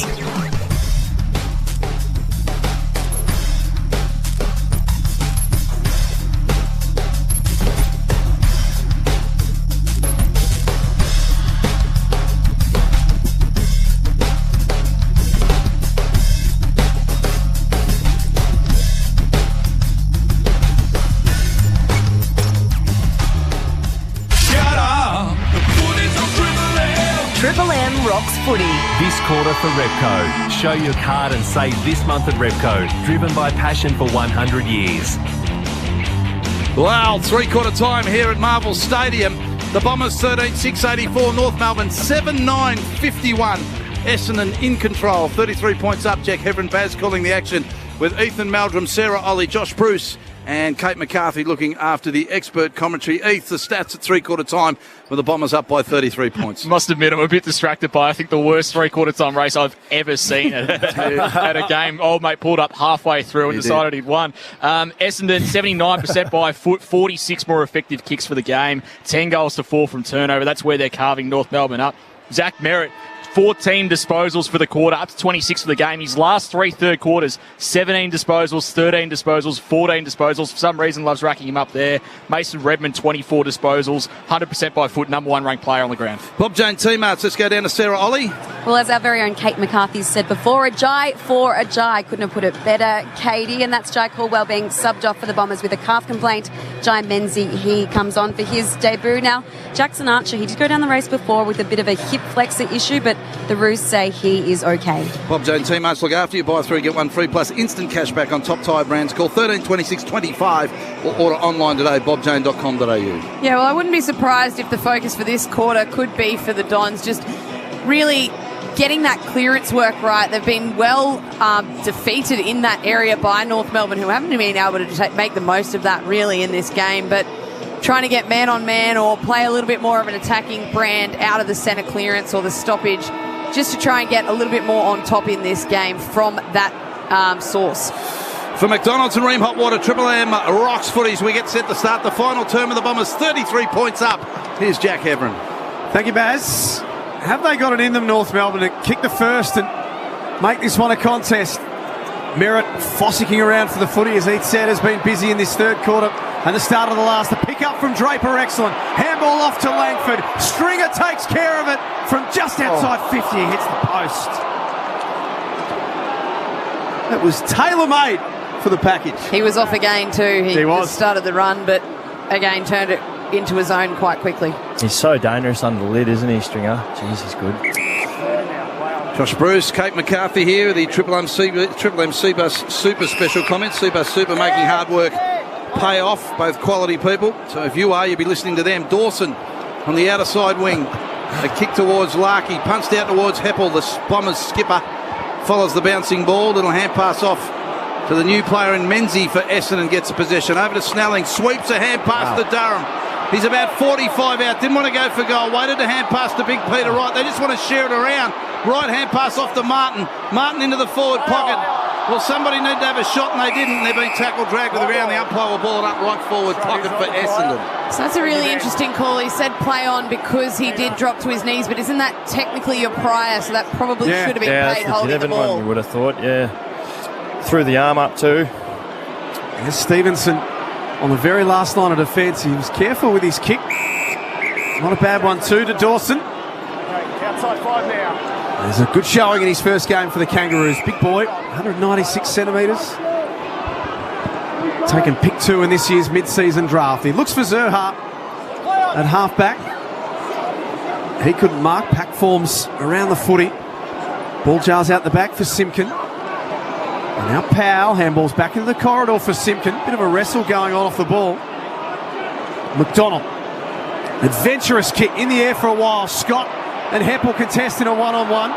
Heppel didn't give away a free kick. Archer arrives for North Melbourne. Now Simpkin steps through, works together with Stevenson, and now they start to sort it out. Archer, little hand pass off to Greenwood, goes back to Stevenson. They want the corridor.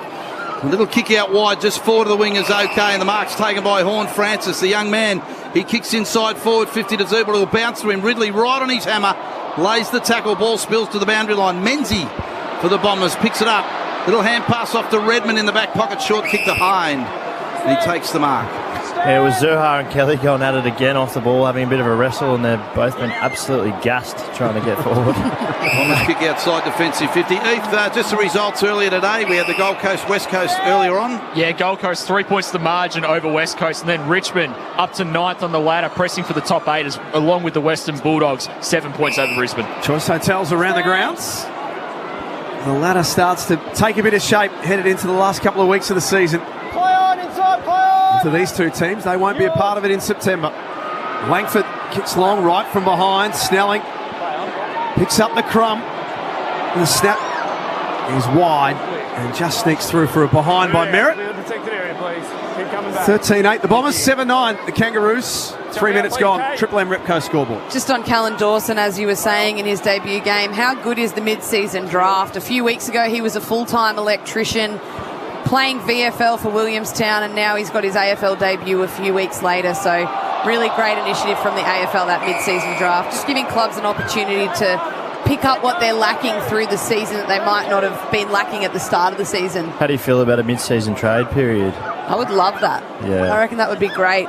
I mean, a little bit of conjecture about the inner sanctum stuff being shared halfway through the season. Yeah. Oh, Menzie a chance here. He's 49 out. He drills it past the full forward to Stewart. That was clever from the young man. His teammates will come to him. You could almost get him to sign like a non-disclosure agreement or something like that upon leaving with some of that intellectual property, but it's a big words there. I don't know what any of them mean, but I'm pretty sure they're in context. Watching too much Judge Judy, I think. Judge Judy.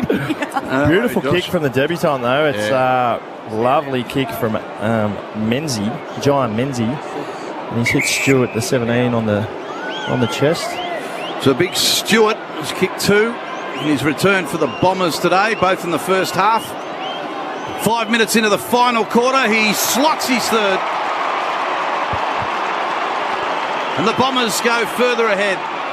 Doing it nicely, 14-8-92, North Melbourne 7-9-51. 5 final term, Triple M Repco scoreboard. Show your card and save this month at Repco, driven by passion for 100 years, Heath. Yeah, Red Z leading stats. The other mid-season pickup, Jai Menzie, only just come onto the ground as a sub. Leading ball winner in this term. He's had 6 disposals in the opening 4.5 minutes of this quarter. Just seeing on the Harvey Norman, he's presented his jumper with his family in the rooms before the game, which is pretty special for the young kid, and he started obviously as the sub, so what's turned into what could have been a bit of a disappointing day for him has turned out to be pretty special, and he's shown that he can handle a level, which is exciting for him and his family. It actually would be nice as a sub if you do get injected into the game, coming in when everyone's just a little bit tired, a step behind. Obviously that step up then to senior footy, you get to ease into it a little bit more. He was injected sort of partway through the third quarter, so good on him for making the most of this opportunity. For McDonald's and Ream Hot Water, Triple M rocks footy. Draper hunts after that footy and then taps it to Merritt, who wobbles a kick inside 50. Stringer was being held.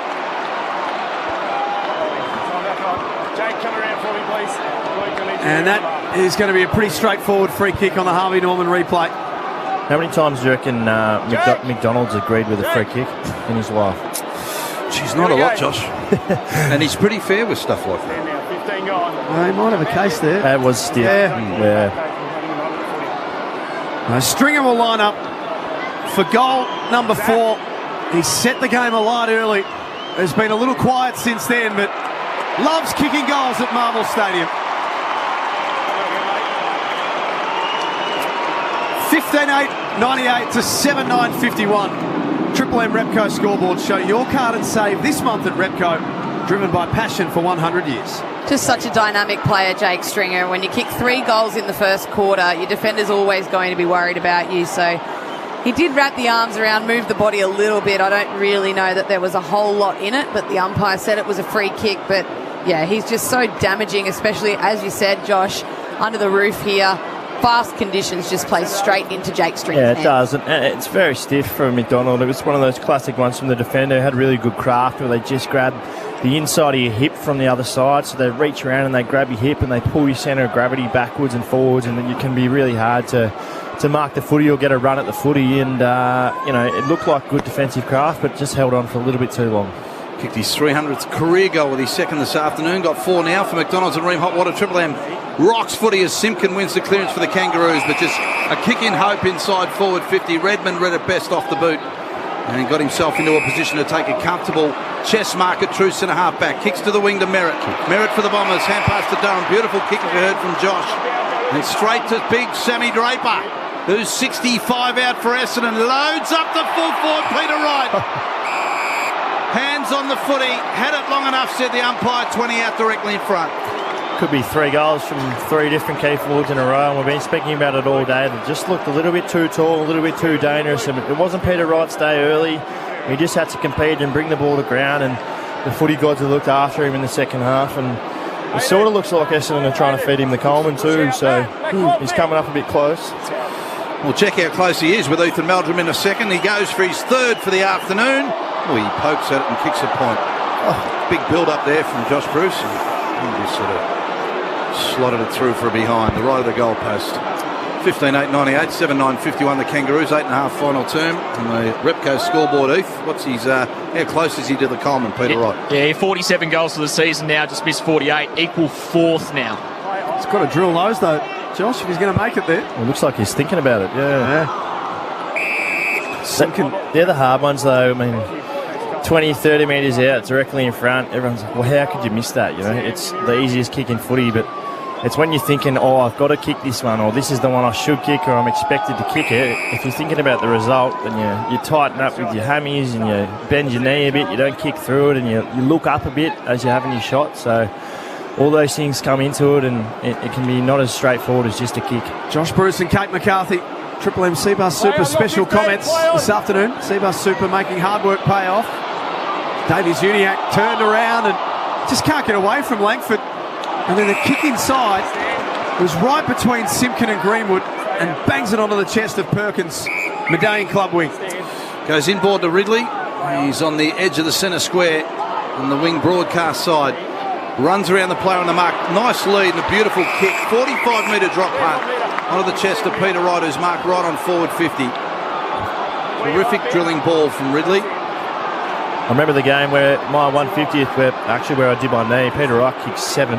And I reckon he had 3 shots from this exact spot, 55 metres out on the logo here, and absolutely drilled him. So I remember watching from the bench going, geez, this guy's a serious kick of the footy. Well, let's see what I can do here. This one will be a good 54-metre drop punt. If he can slot this Peter Wright, he's hooked it. It won't be a goal.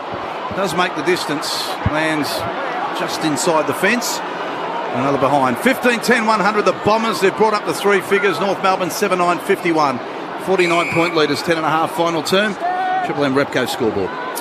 They've done a lot of things right today, North Melbourne, Kate, but they're just in danger of this getting away from them late, aren't they? Yeah, it's just been probably their defensive work that has let them down, just unable to really take care of any of the tools for the Bombers. Obviously, Stringer kicking 3, and same with Peter Wright. Could have easily had probably 4 or 5 now, but yeah, the midfielders have worked hard, the forwards have worked hard, defenders have worked hard. It's just been a really tough day at the office for them back there. It's just some of the defensive structures that have let them down. They've just been able to get sieved from rebound from Essendon and just their ball use as well. They've just been fueling the Essendon's ball use with their bad turnovers. Draper was desperate that time. He arrived late and knocked it away from Coleman Jones. Snelling wrapped up in a good tackle by Greenwood. Umpire will call for it. Their average losing margin this season is 56 points, the Kangas. It's 49 at the moment, Baz, so they're getting close again. They are, which, as you said, Jack, they certainly had a lot of passion early, the Kangaroos. They're still working hard. Essendon have just lifted their work rate enormously as Hobbs got it to Redmond. Clever hands to Snelling. It's on forward 50 now with a hand pass to Langford. Just stopped and propped, had time to set up and have a look. Guelph in the forward pocket, went one hand. Young Menzies behind him runs onto it, but it rolls through his fingertips and through for a rush point. The Bombers 101 now, 50 points ahead of North Melbourne, 51, 11.5 final term. He's someone who has played well for Essendon is Mason Redmond. Just his run off the halfback. We're used to seeing it being Nick Hind, but the two of them have really worked in tandem today, with Redmond taking the leading role in that. But his ball use and his attack on the footy has been fantastic. He was subbed out last week after half-time and they missed him with some internal issues, but he's back with a vengeance today. What was that? Yeah. Internal issues. Put the knee to the guts. Yeah, he ended up in hospital, had internal bruising. Really? Yeah. Wow. And he's playing this week. Bit of an organ mixer. Yeah, one of those. Organ mixer. Just ponder that, Baz. Yeah. Pow. Works together with Greenwood. Okay. Now Stevenson breaks through. His kick was smothered on the way through to Zeeble at centre half forward. Handball off to Anderson, and then he found some space and saw that Larkey was charging at him, so put it on his chest. 30 out directly in front. It was much better ball movement there from North Melbourne. finding targets, hitting it with precision, and then allowing the overlap runners to get the handball. And Jed Anderson with a beautiful sidestep and nice left foot pass to the leading forward, and they're the kicks you want. Not too hard, just a little invitation out in front. It's had a frustrating day, Nick Larkey, a couple of behinds, and had a few times where he was on his own and his teammates have missed him. And, well, that's not going to help his cause. It's another behind. 7-10, the Kangas. Bombers 15-11, Triple M Repco scoreboard. Ridley quickly from fullback, just a little short pass to Hind, who delivers one here to Perkins, who's straight up the ground, a true centre-half back for Essendon. Looks to the outer side wing and delivers a beautiful long drop punt onto the chest of young Menzies. He marks and plays on. How's his delivery? Puts it out in front of Kelly, inside forward 50. Can run onto the bouncing ball. Try to sneak out a hand pass to Coleman Jones. And it was Powell who was in the way for North Melbourne, who kicks it outside his defensive 50. Perkins to go again. Tries to shrug the tackler. Given a bit of latitude. Hand pass to Menzies. Hand pass to Hind. Hind with a little tap hand pass. Will go back to Merritt.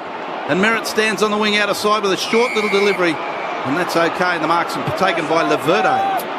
Just too far out to score, so pops a high up and under to the goal square. Jones again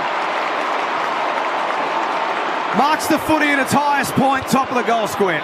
Geez, Menzies' work rate and his ball use really good so far in this game. He's been everywhere in the forward half. Just work rate up and down the footy, but also just his nous. A couple of times, put the ball out in front, put it to space, let his forward run onto it and do the rest. Looks like they've got themselves a player, doesn't it, Kate? 100%. For his second, directly in front. Harry Jones makes no mistake. They're finishing strong here, the Bombers. Well past the ton now, 16-11, 107. North Melbourne 17-52, 15 gone. Triple M Repco scoreboard. Yeah, just have a look on the Harvey Norman. Jones was able to get out in the back, and Callan Dawson, young key defender, will probably like his time again with that one. You definitely want to take a bit more of the body if you can early and try and find body when it turns into an athletic contest like that, and the key forward's allowed to run and jump at it, and he's going to get first bite at the cherry. But it's a beautiful mark from Jones, and I've said it all day, adds a real different dimension to this forward line, doesn't it? That's his second goal for the night, and the second one was a carbon copy of the first one. The same issue from Dawson, just not getting any body early on in the contest to try and get Jones off balance before he had a jump at the ball. For McDonald's and Ream Hot Water, Triple M rocks footy.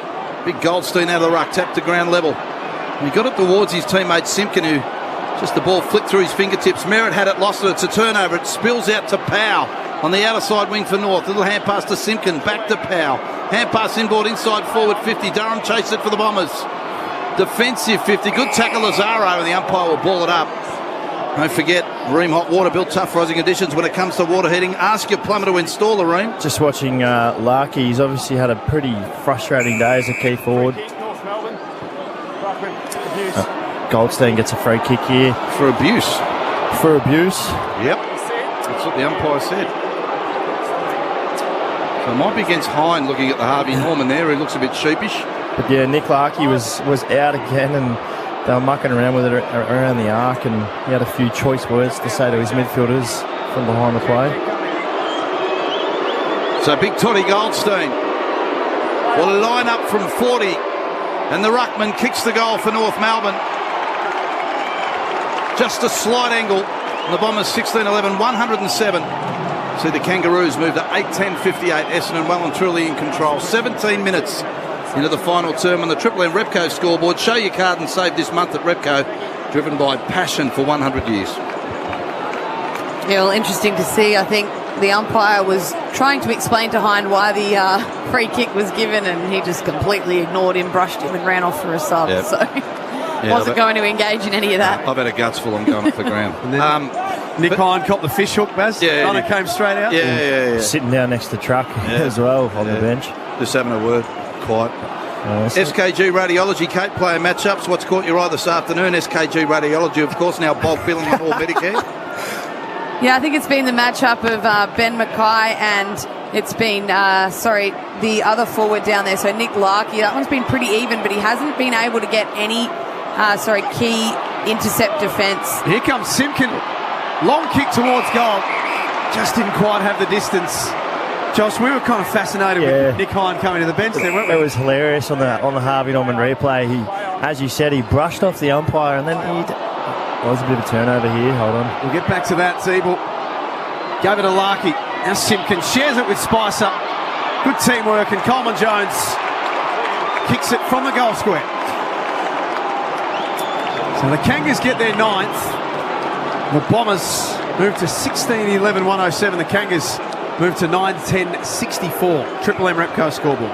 Yeah, so after Nick Hine gave away the free kick for umpire abuse, the umpire tried to clarify with him, and he brushed him off and came off and gave him nothing. And then watching on the Harvey Norman replay, he went and sat down next to Truck Rutten, refused to make eye contact with him. Truck Rutten gave him a couple of taps on the thigh, still didn't look up, was fixated on something on the opposite end of the ground, and had given him nothing. In fact, he's still not looking at him again on the Harvey Norman. It's quite funny. He's filthy on his mate sitting next to him, though, because the only seat available was next to the coach. I think one of them could have moved. They shuffled over. Good on you, boys. Thanks for that. The McDonald's and Ream Hotwater, Triple M Rocks footy. A spin from Davies Uniac. All class this season for the Kangaroos. Then a wide sweeping handball to Bailey Scott at right half forward. Punches it towards goal. Zerha crashes the pack. Quick snap Anderson. Bounces through for a point. The Red Z lending stats, that's now 20 centre bounce clearances to 5 so far North Melbourne's way. Jai Simpkin leading the way, if I can get that number right. 37 disposals now for him. Centis. Wish you had said that earlier in the day. We're not topping Zerk Thatcher tonight. No, correct. So Kelly's marked at half-back for Essendon. Doing it comfortably, the Bombers. Heath, any ramifications on the ladder for Essendon in regards to movement for them? This will be their 7th win. Yeah, jumped above Hawthorn on the live ladder. So North Melbourne work it back inside forward 50. A little short pass comes to Anderson, who goes to his knees and marks. 45 out. And not a big angle to speak of, so another opportunity for the Kangaroos to score late in the game. So what you're saying, Heath, it's a big win in the context of the season. Yeah, huge. Yeah. Massive. Rod on his range here, I reckon, Jed. So Jed Anderson, a former Hawk, settles over the footy, spins it in his hand as he starts to walk in towards the 50-metre line. Breaks into a trot, and right on the line he keeps it very, very low, and it might have just cleared the pack, or is it touched? The umpires will have a moment. They'll come together. This is wonderful to see. Let's have a listen. Can we just confirm it was touched before crossing the goal? Behind. Yep. Score over here.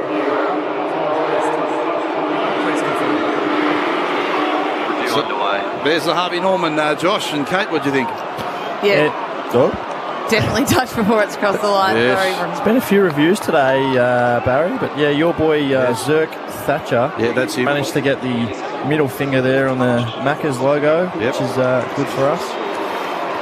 And Jed Anderson just didn't quite have the carry, and ex Hawthorn player, and he actually, when I was at the Giants in the early doors, he was actually up there doing boarding school in Sydney and got homesickness from there and moved back to Darwin for a period, and then entered the national draft. So Giants had their hands on him early. I would have loved to have kept him too.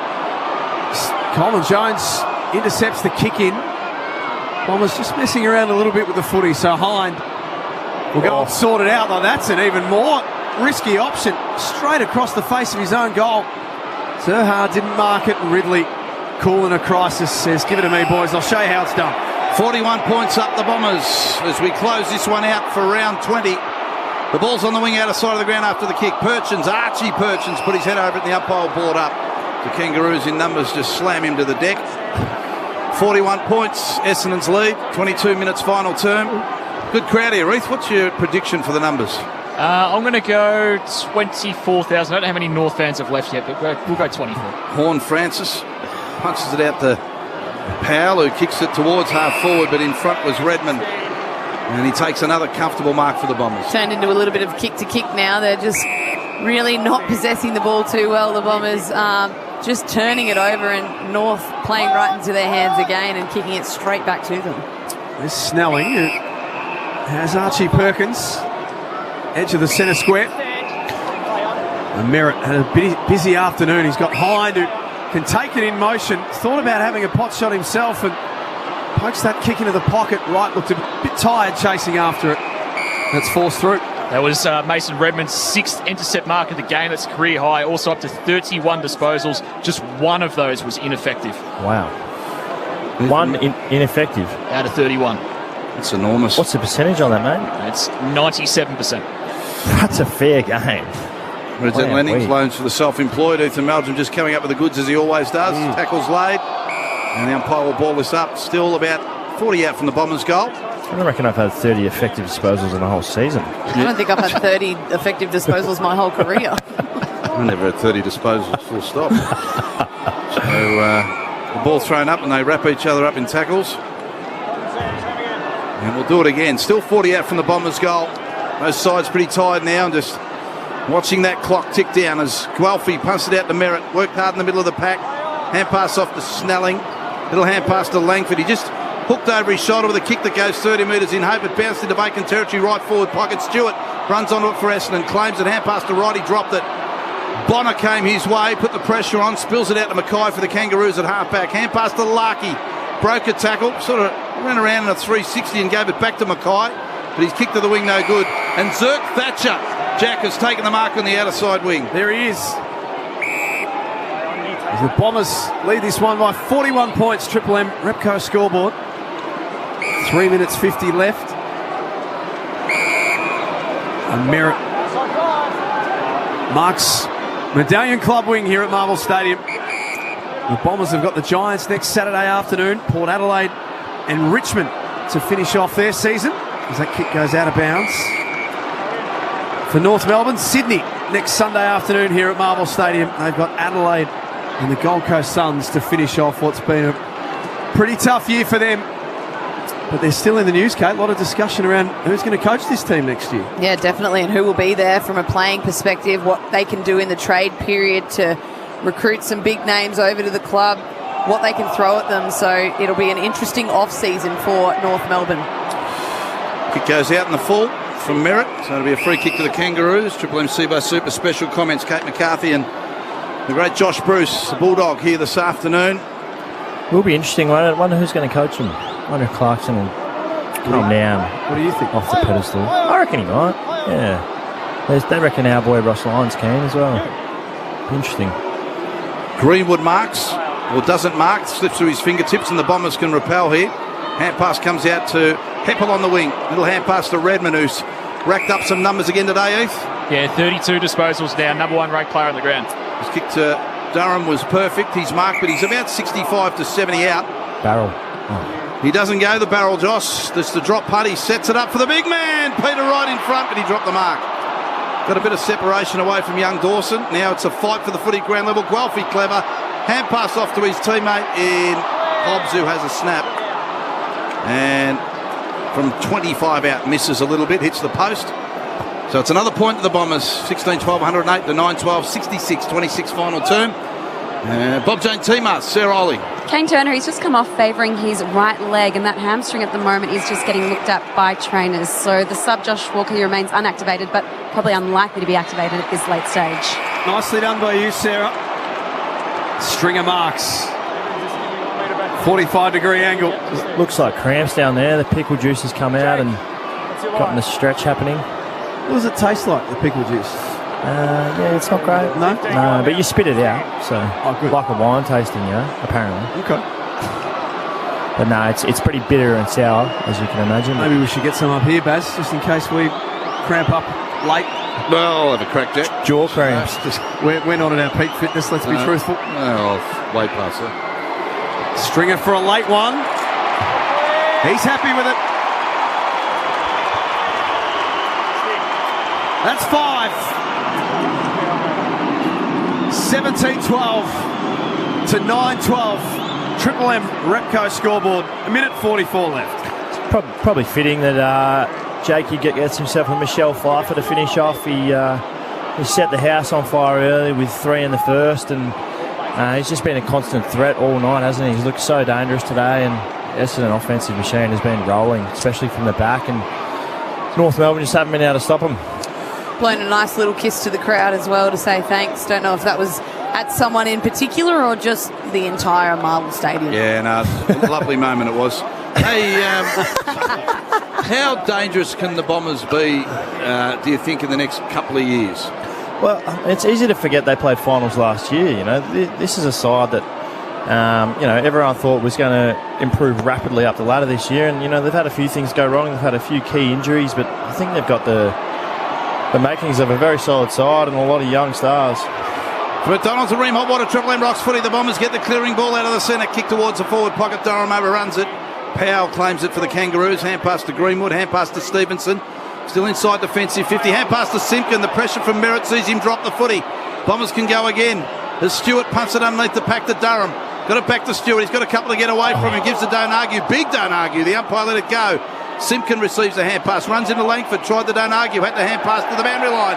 Went out of bounds. The umpire didn't get too excited. The Bombers fans all rose as one out of their seats and screamed deliberate. But the umpire was not to be convinced. So a boundary throw in, 52 around from Essendon's goal. Well in control. 23 points up at half-time. And real comfortable leaders now, Jack. 114 plays 66. And Heath, just recap earlier results from today. Choice hotels around the grounds. Earlier, Gold Coast 3 points to the margin over West Coast, and Richmond big win over Brisbane, 7 points to the margin there. Essendon load up once more. Draper went flying at the footy centre half forward. Couldn't drag it down, and Simpkin left foot kick out into some space for Zeeble. Avoids that tackle, draws a man, and has Lazaro. One last chance for the Kangas. They go back to Simpkin. He's run down from behind. He had no idea that Merritt was coming, and he got him. He did, and the advantage is played in the last seconds of the match. Durham to Laverde, and a short kick to Menzie. He's about 80 from home, and the Bombers fans want him to have a shot. He goes inboard to Laverde. And the young man just thought, no, I can't get that far. Laverde to the leader inside forward 50 in Stringer, punched out of his hands. Stevenson's got it at halfback for the Kangaroos. Greenwood's got his head over it. The clock ticks down. It's all over at Marvel. Jack, you on the shot? Now a free kick's been played out of that pack. And Zach Merritt's going to go back and have a shot from 70 metres out. A barrel Mundy. Thanks, Callum. Jump out. Really protecting you guys. He looks like he doesn't want to have the shot. His teammates want him to. Jeez, I hope he kicks it. Come on. He'll go the barrel, Josh. There it is. Beautiful torpedo punt. But it lands about 20 metres short. 48-point winners, the Bombers. 17-12, 114. Defeat North Melbourne in round 20. 9-12, 66. See the Bombers fly up, up to win the premiership flag. Our boys who play this grand old game are always striving for glory and fame. See the Bombers fly up, up. The other teams they don't fear. They'll try their best, but they can't get near as the Bombers fly up.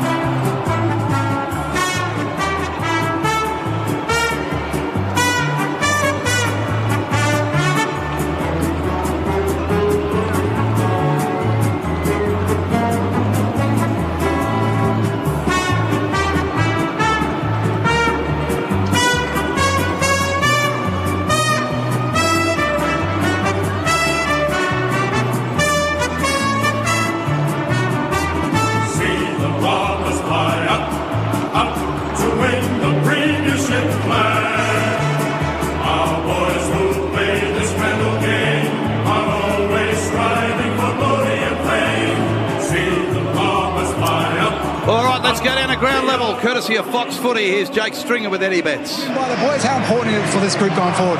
Yeah, I mean, it was an important win, especially after last week. Really poor start last week, and then we got ourselves into a position that we shouldn't have lost the game. So it was important to come out today and make a statement, and the boys did a good job.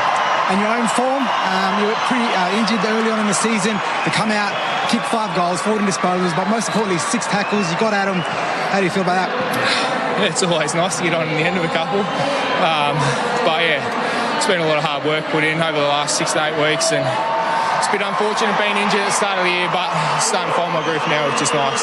Yeah, and big Peter Wright down there. He's kicked 47 goals for the season. It's great to have a big target down there to help you out. Oh, it's massive. I mean, he's been awesome all year. he was our one shining light when we were going poor. So it's good to see him clunk a few. Same with Jonesy. Good to see those boys getting on the end of a couple. And with 3 games to go, you're not going to play finals. So you got GWS, Port, and Richmond. What are you guys looking at for the rest of the season? Oh, we're just trying to build a consistent brand.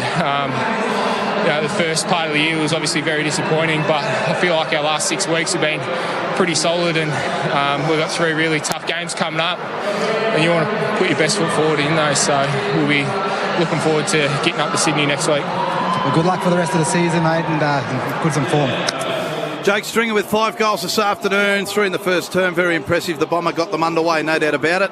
Bombers by 48 points in the end. Triple M Amy review. Submit your fan clanger story to amy.com.au/fansurance and you could win. Josh Bruce, Kate McCarthy, what'd you make of that? The Bombers by 48. Yeah, I mean, North Melbourne came off to a really good start and really competitive early, especially around the coal face, winning the contested possession and clearances early. It was just their defensive structure and defensive system that Essendon were just able to pick apart. And I'm not sure about the stats, but Essendon's score from D50 to 450 in their rebound was just scintillating at times. And Redmond was elite down there, as well as Nick Hind and Laverde, and a lot of their halfbacks would have got a lot of the footy and just sliced them up going forward. And I think there's a lot of positives come out of it for North Melbourne. That they can hold their head high. They were really competitive today, especially where it matters. In and around the contested possession, the tackles, and obviously some of the shining lights for them would have been Josh Simpkin played really well. Zerha was combative all day. Had great numbers for a key forward. Ended up with 4 goals. But yeah, I think just the class of the Bombers, especially on offense, was just too slick for North in the end. Just had a little bit too much depth for North, really, all around the ground. Just a bit too good in every area. But yeah, Jai Simpkin, as you said, career high 41 disposals for him, actually. So really good performance. Helped to really shore out that midfield after a little bit of a down game last week. So that's a really good comeback and turnaround for him this week as well. So that's his 7th win of the season, Essendon. 7-12. Is that record about right? Should they be... I mean, let's not get too carried away. They beat North Melbourne today, but should they be a better team than 7-12 on the season? I think they should be a better team than that, but I mean, it's such an even competition. Yeah. And if you're off the boil just a little bit, then you're going to lose games of footy. And they were off the boil to start the season by their own admission. They had some key players out throughout the season. We all know that. But injuries are part of footy. And, whilst they've finished the back half of the year really strongly, and they're going to have a lot of momentum going into pre-season, which is really good for them. I'm sure they'll probably be disappointed after playing finals last year. But they're going to be a dangerous team in the years to come, for sure. And they've got a great team with personnel-wise. It's just getting that cohesion, getting the game plan down pat, working together more as a group, and that's what it looked like tonight. They were working together well. They had the tools up front, bringing the ball to ground, Stringer, the smalls, the mids, winning it out of the midfield. So even Jones, his contribution tonight was great, and Stewart was really impressive actually as that third tool. So it's all coming together, but it needs to come together more consistently for the Bombers. Big numbers, Heath. What were they today? Yeah, certainly, and Josh nailed it. Defensive movement from the back half for the Bombers. 7 goals to none from the defensive half. 5 goals generated from D50 for the Bombers. AFL average less than 2 a game there. And a lot of big numbers, a lot of big ball winners as well. Zach Merritt, 38, had 36, 38 and 38 in the last 3 weeks. Mason Redmond, 32, 1 off a career high, 6 intercept marks as well. Jai Simpkin, as Kate said, career high 41 for him. And Jaden Stevenson, 34 disposals, second best return in his career, 84% by foot as well. And Choice Hotels around the grounds, Heath, the winners today. Winners today, Gold Coast 3 points over West Coast. Richmond, big win, 7 points over Brisbane. So now a lot of movements in the live ladder. Geelong, Melbourne, Collingwood, Sydney, Brisbane, Fremantle, Carlton, St Kilda, the current top 8. Richmond and the Western Bulldogs pressing real hard in 9th and 10th. So big finish to the season coming up.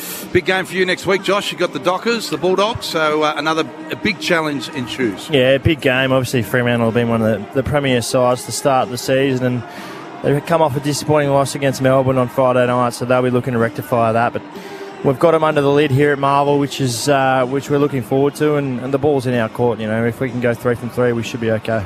All right, don't forget at Macca's, do what myself and Josh and Kate and Jack and Heath and Sarah are going to do straight after this. It's actually Jack Shout, which is amazing. Get a photo of that. Wow. Warm up with a creme brulee pie or an apple pie for just $1.50 at Macca's. Just one each, you guys. No, I don't know, Jack. Wouldn't shout out for shark, but yeah.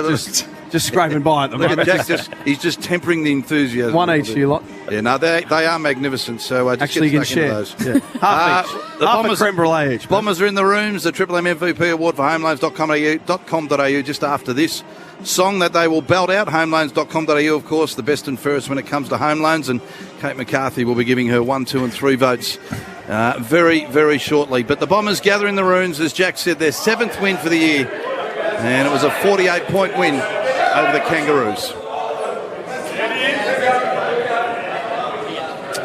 Young Menzies goes into the centre in his first game.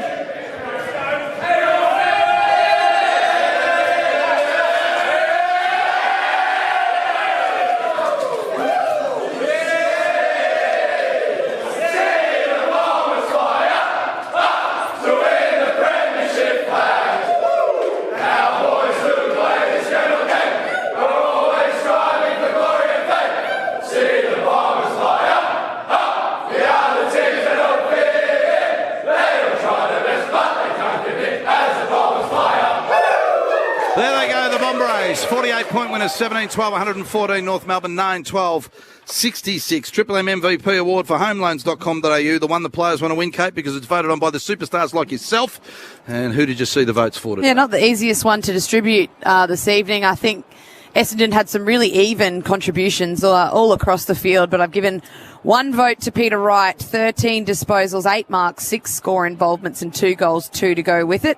2 votes to Jake Stringer, 14 disposals, 6 tackles, which is huge from him, 11 score involvements and 5 goals, 3. And finally, the 3 votes, Mason Redman, 32 disposals at a whopping 97% efficiency, 8 intercept possessions, 8 score involvements and 600 metres gained. Clearly the best on ground in my eyes. Fantastic, Kate. Triple M votes this afternoon. Equal Josh Bruce and Kate McCarthy, 3 apiece. 2 votes to Ethan Meldrum and 1 to Sarah Ollie. Jack, you and I got a bit of work to do according to management, so we'll just keep plugging away. Hopefully they have us back next week. Absolutely. 48-point winners, the Bombers, 17-12, 114 over North Melbourne, 9-12, 66. Great to have your company this afternoon. We thank George, Kirk, Paul and Guy for looking after us. Guy back in the studio. And we look forward to next week, Friday night footy, can you believe it? Collingwood and Melbourne, what an absolute blockbuster. Looking forward to the huddle in the game after that. And remember this one thing during the week, and no matter how tough it is, your week will go okay. And that is, for McDonald's and Ream Hot Water, Triple M rocks footy.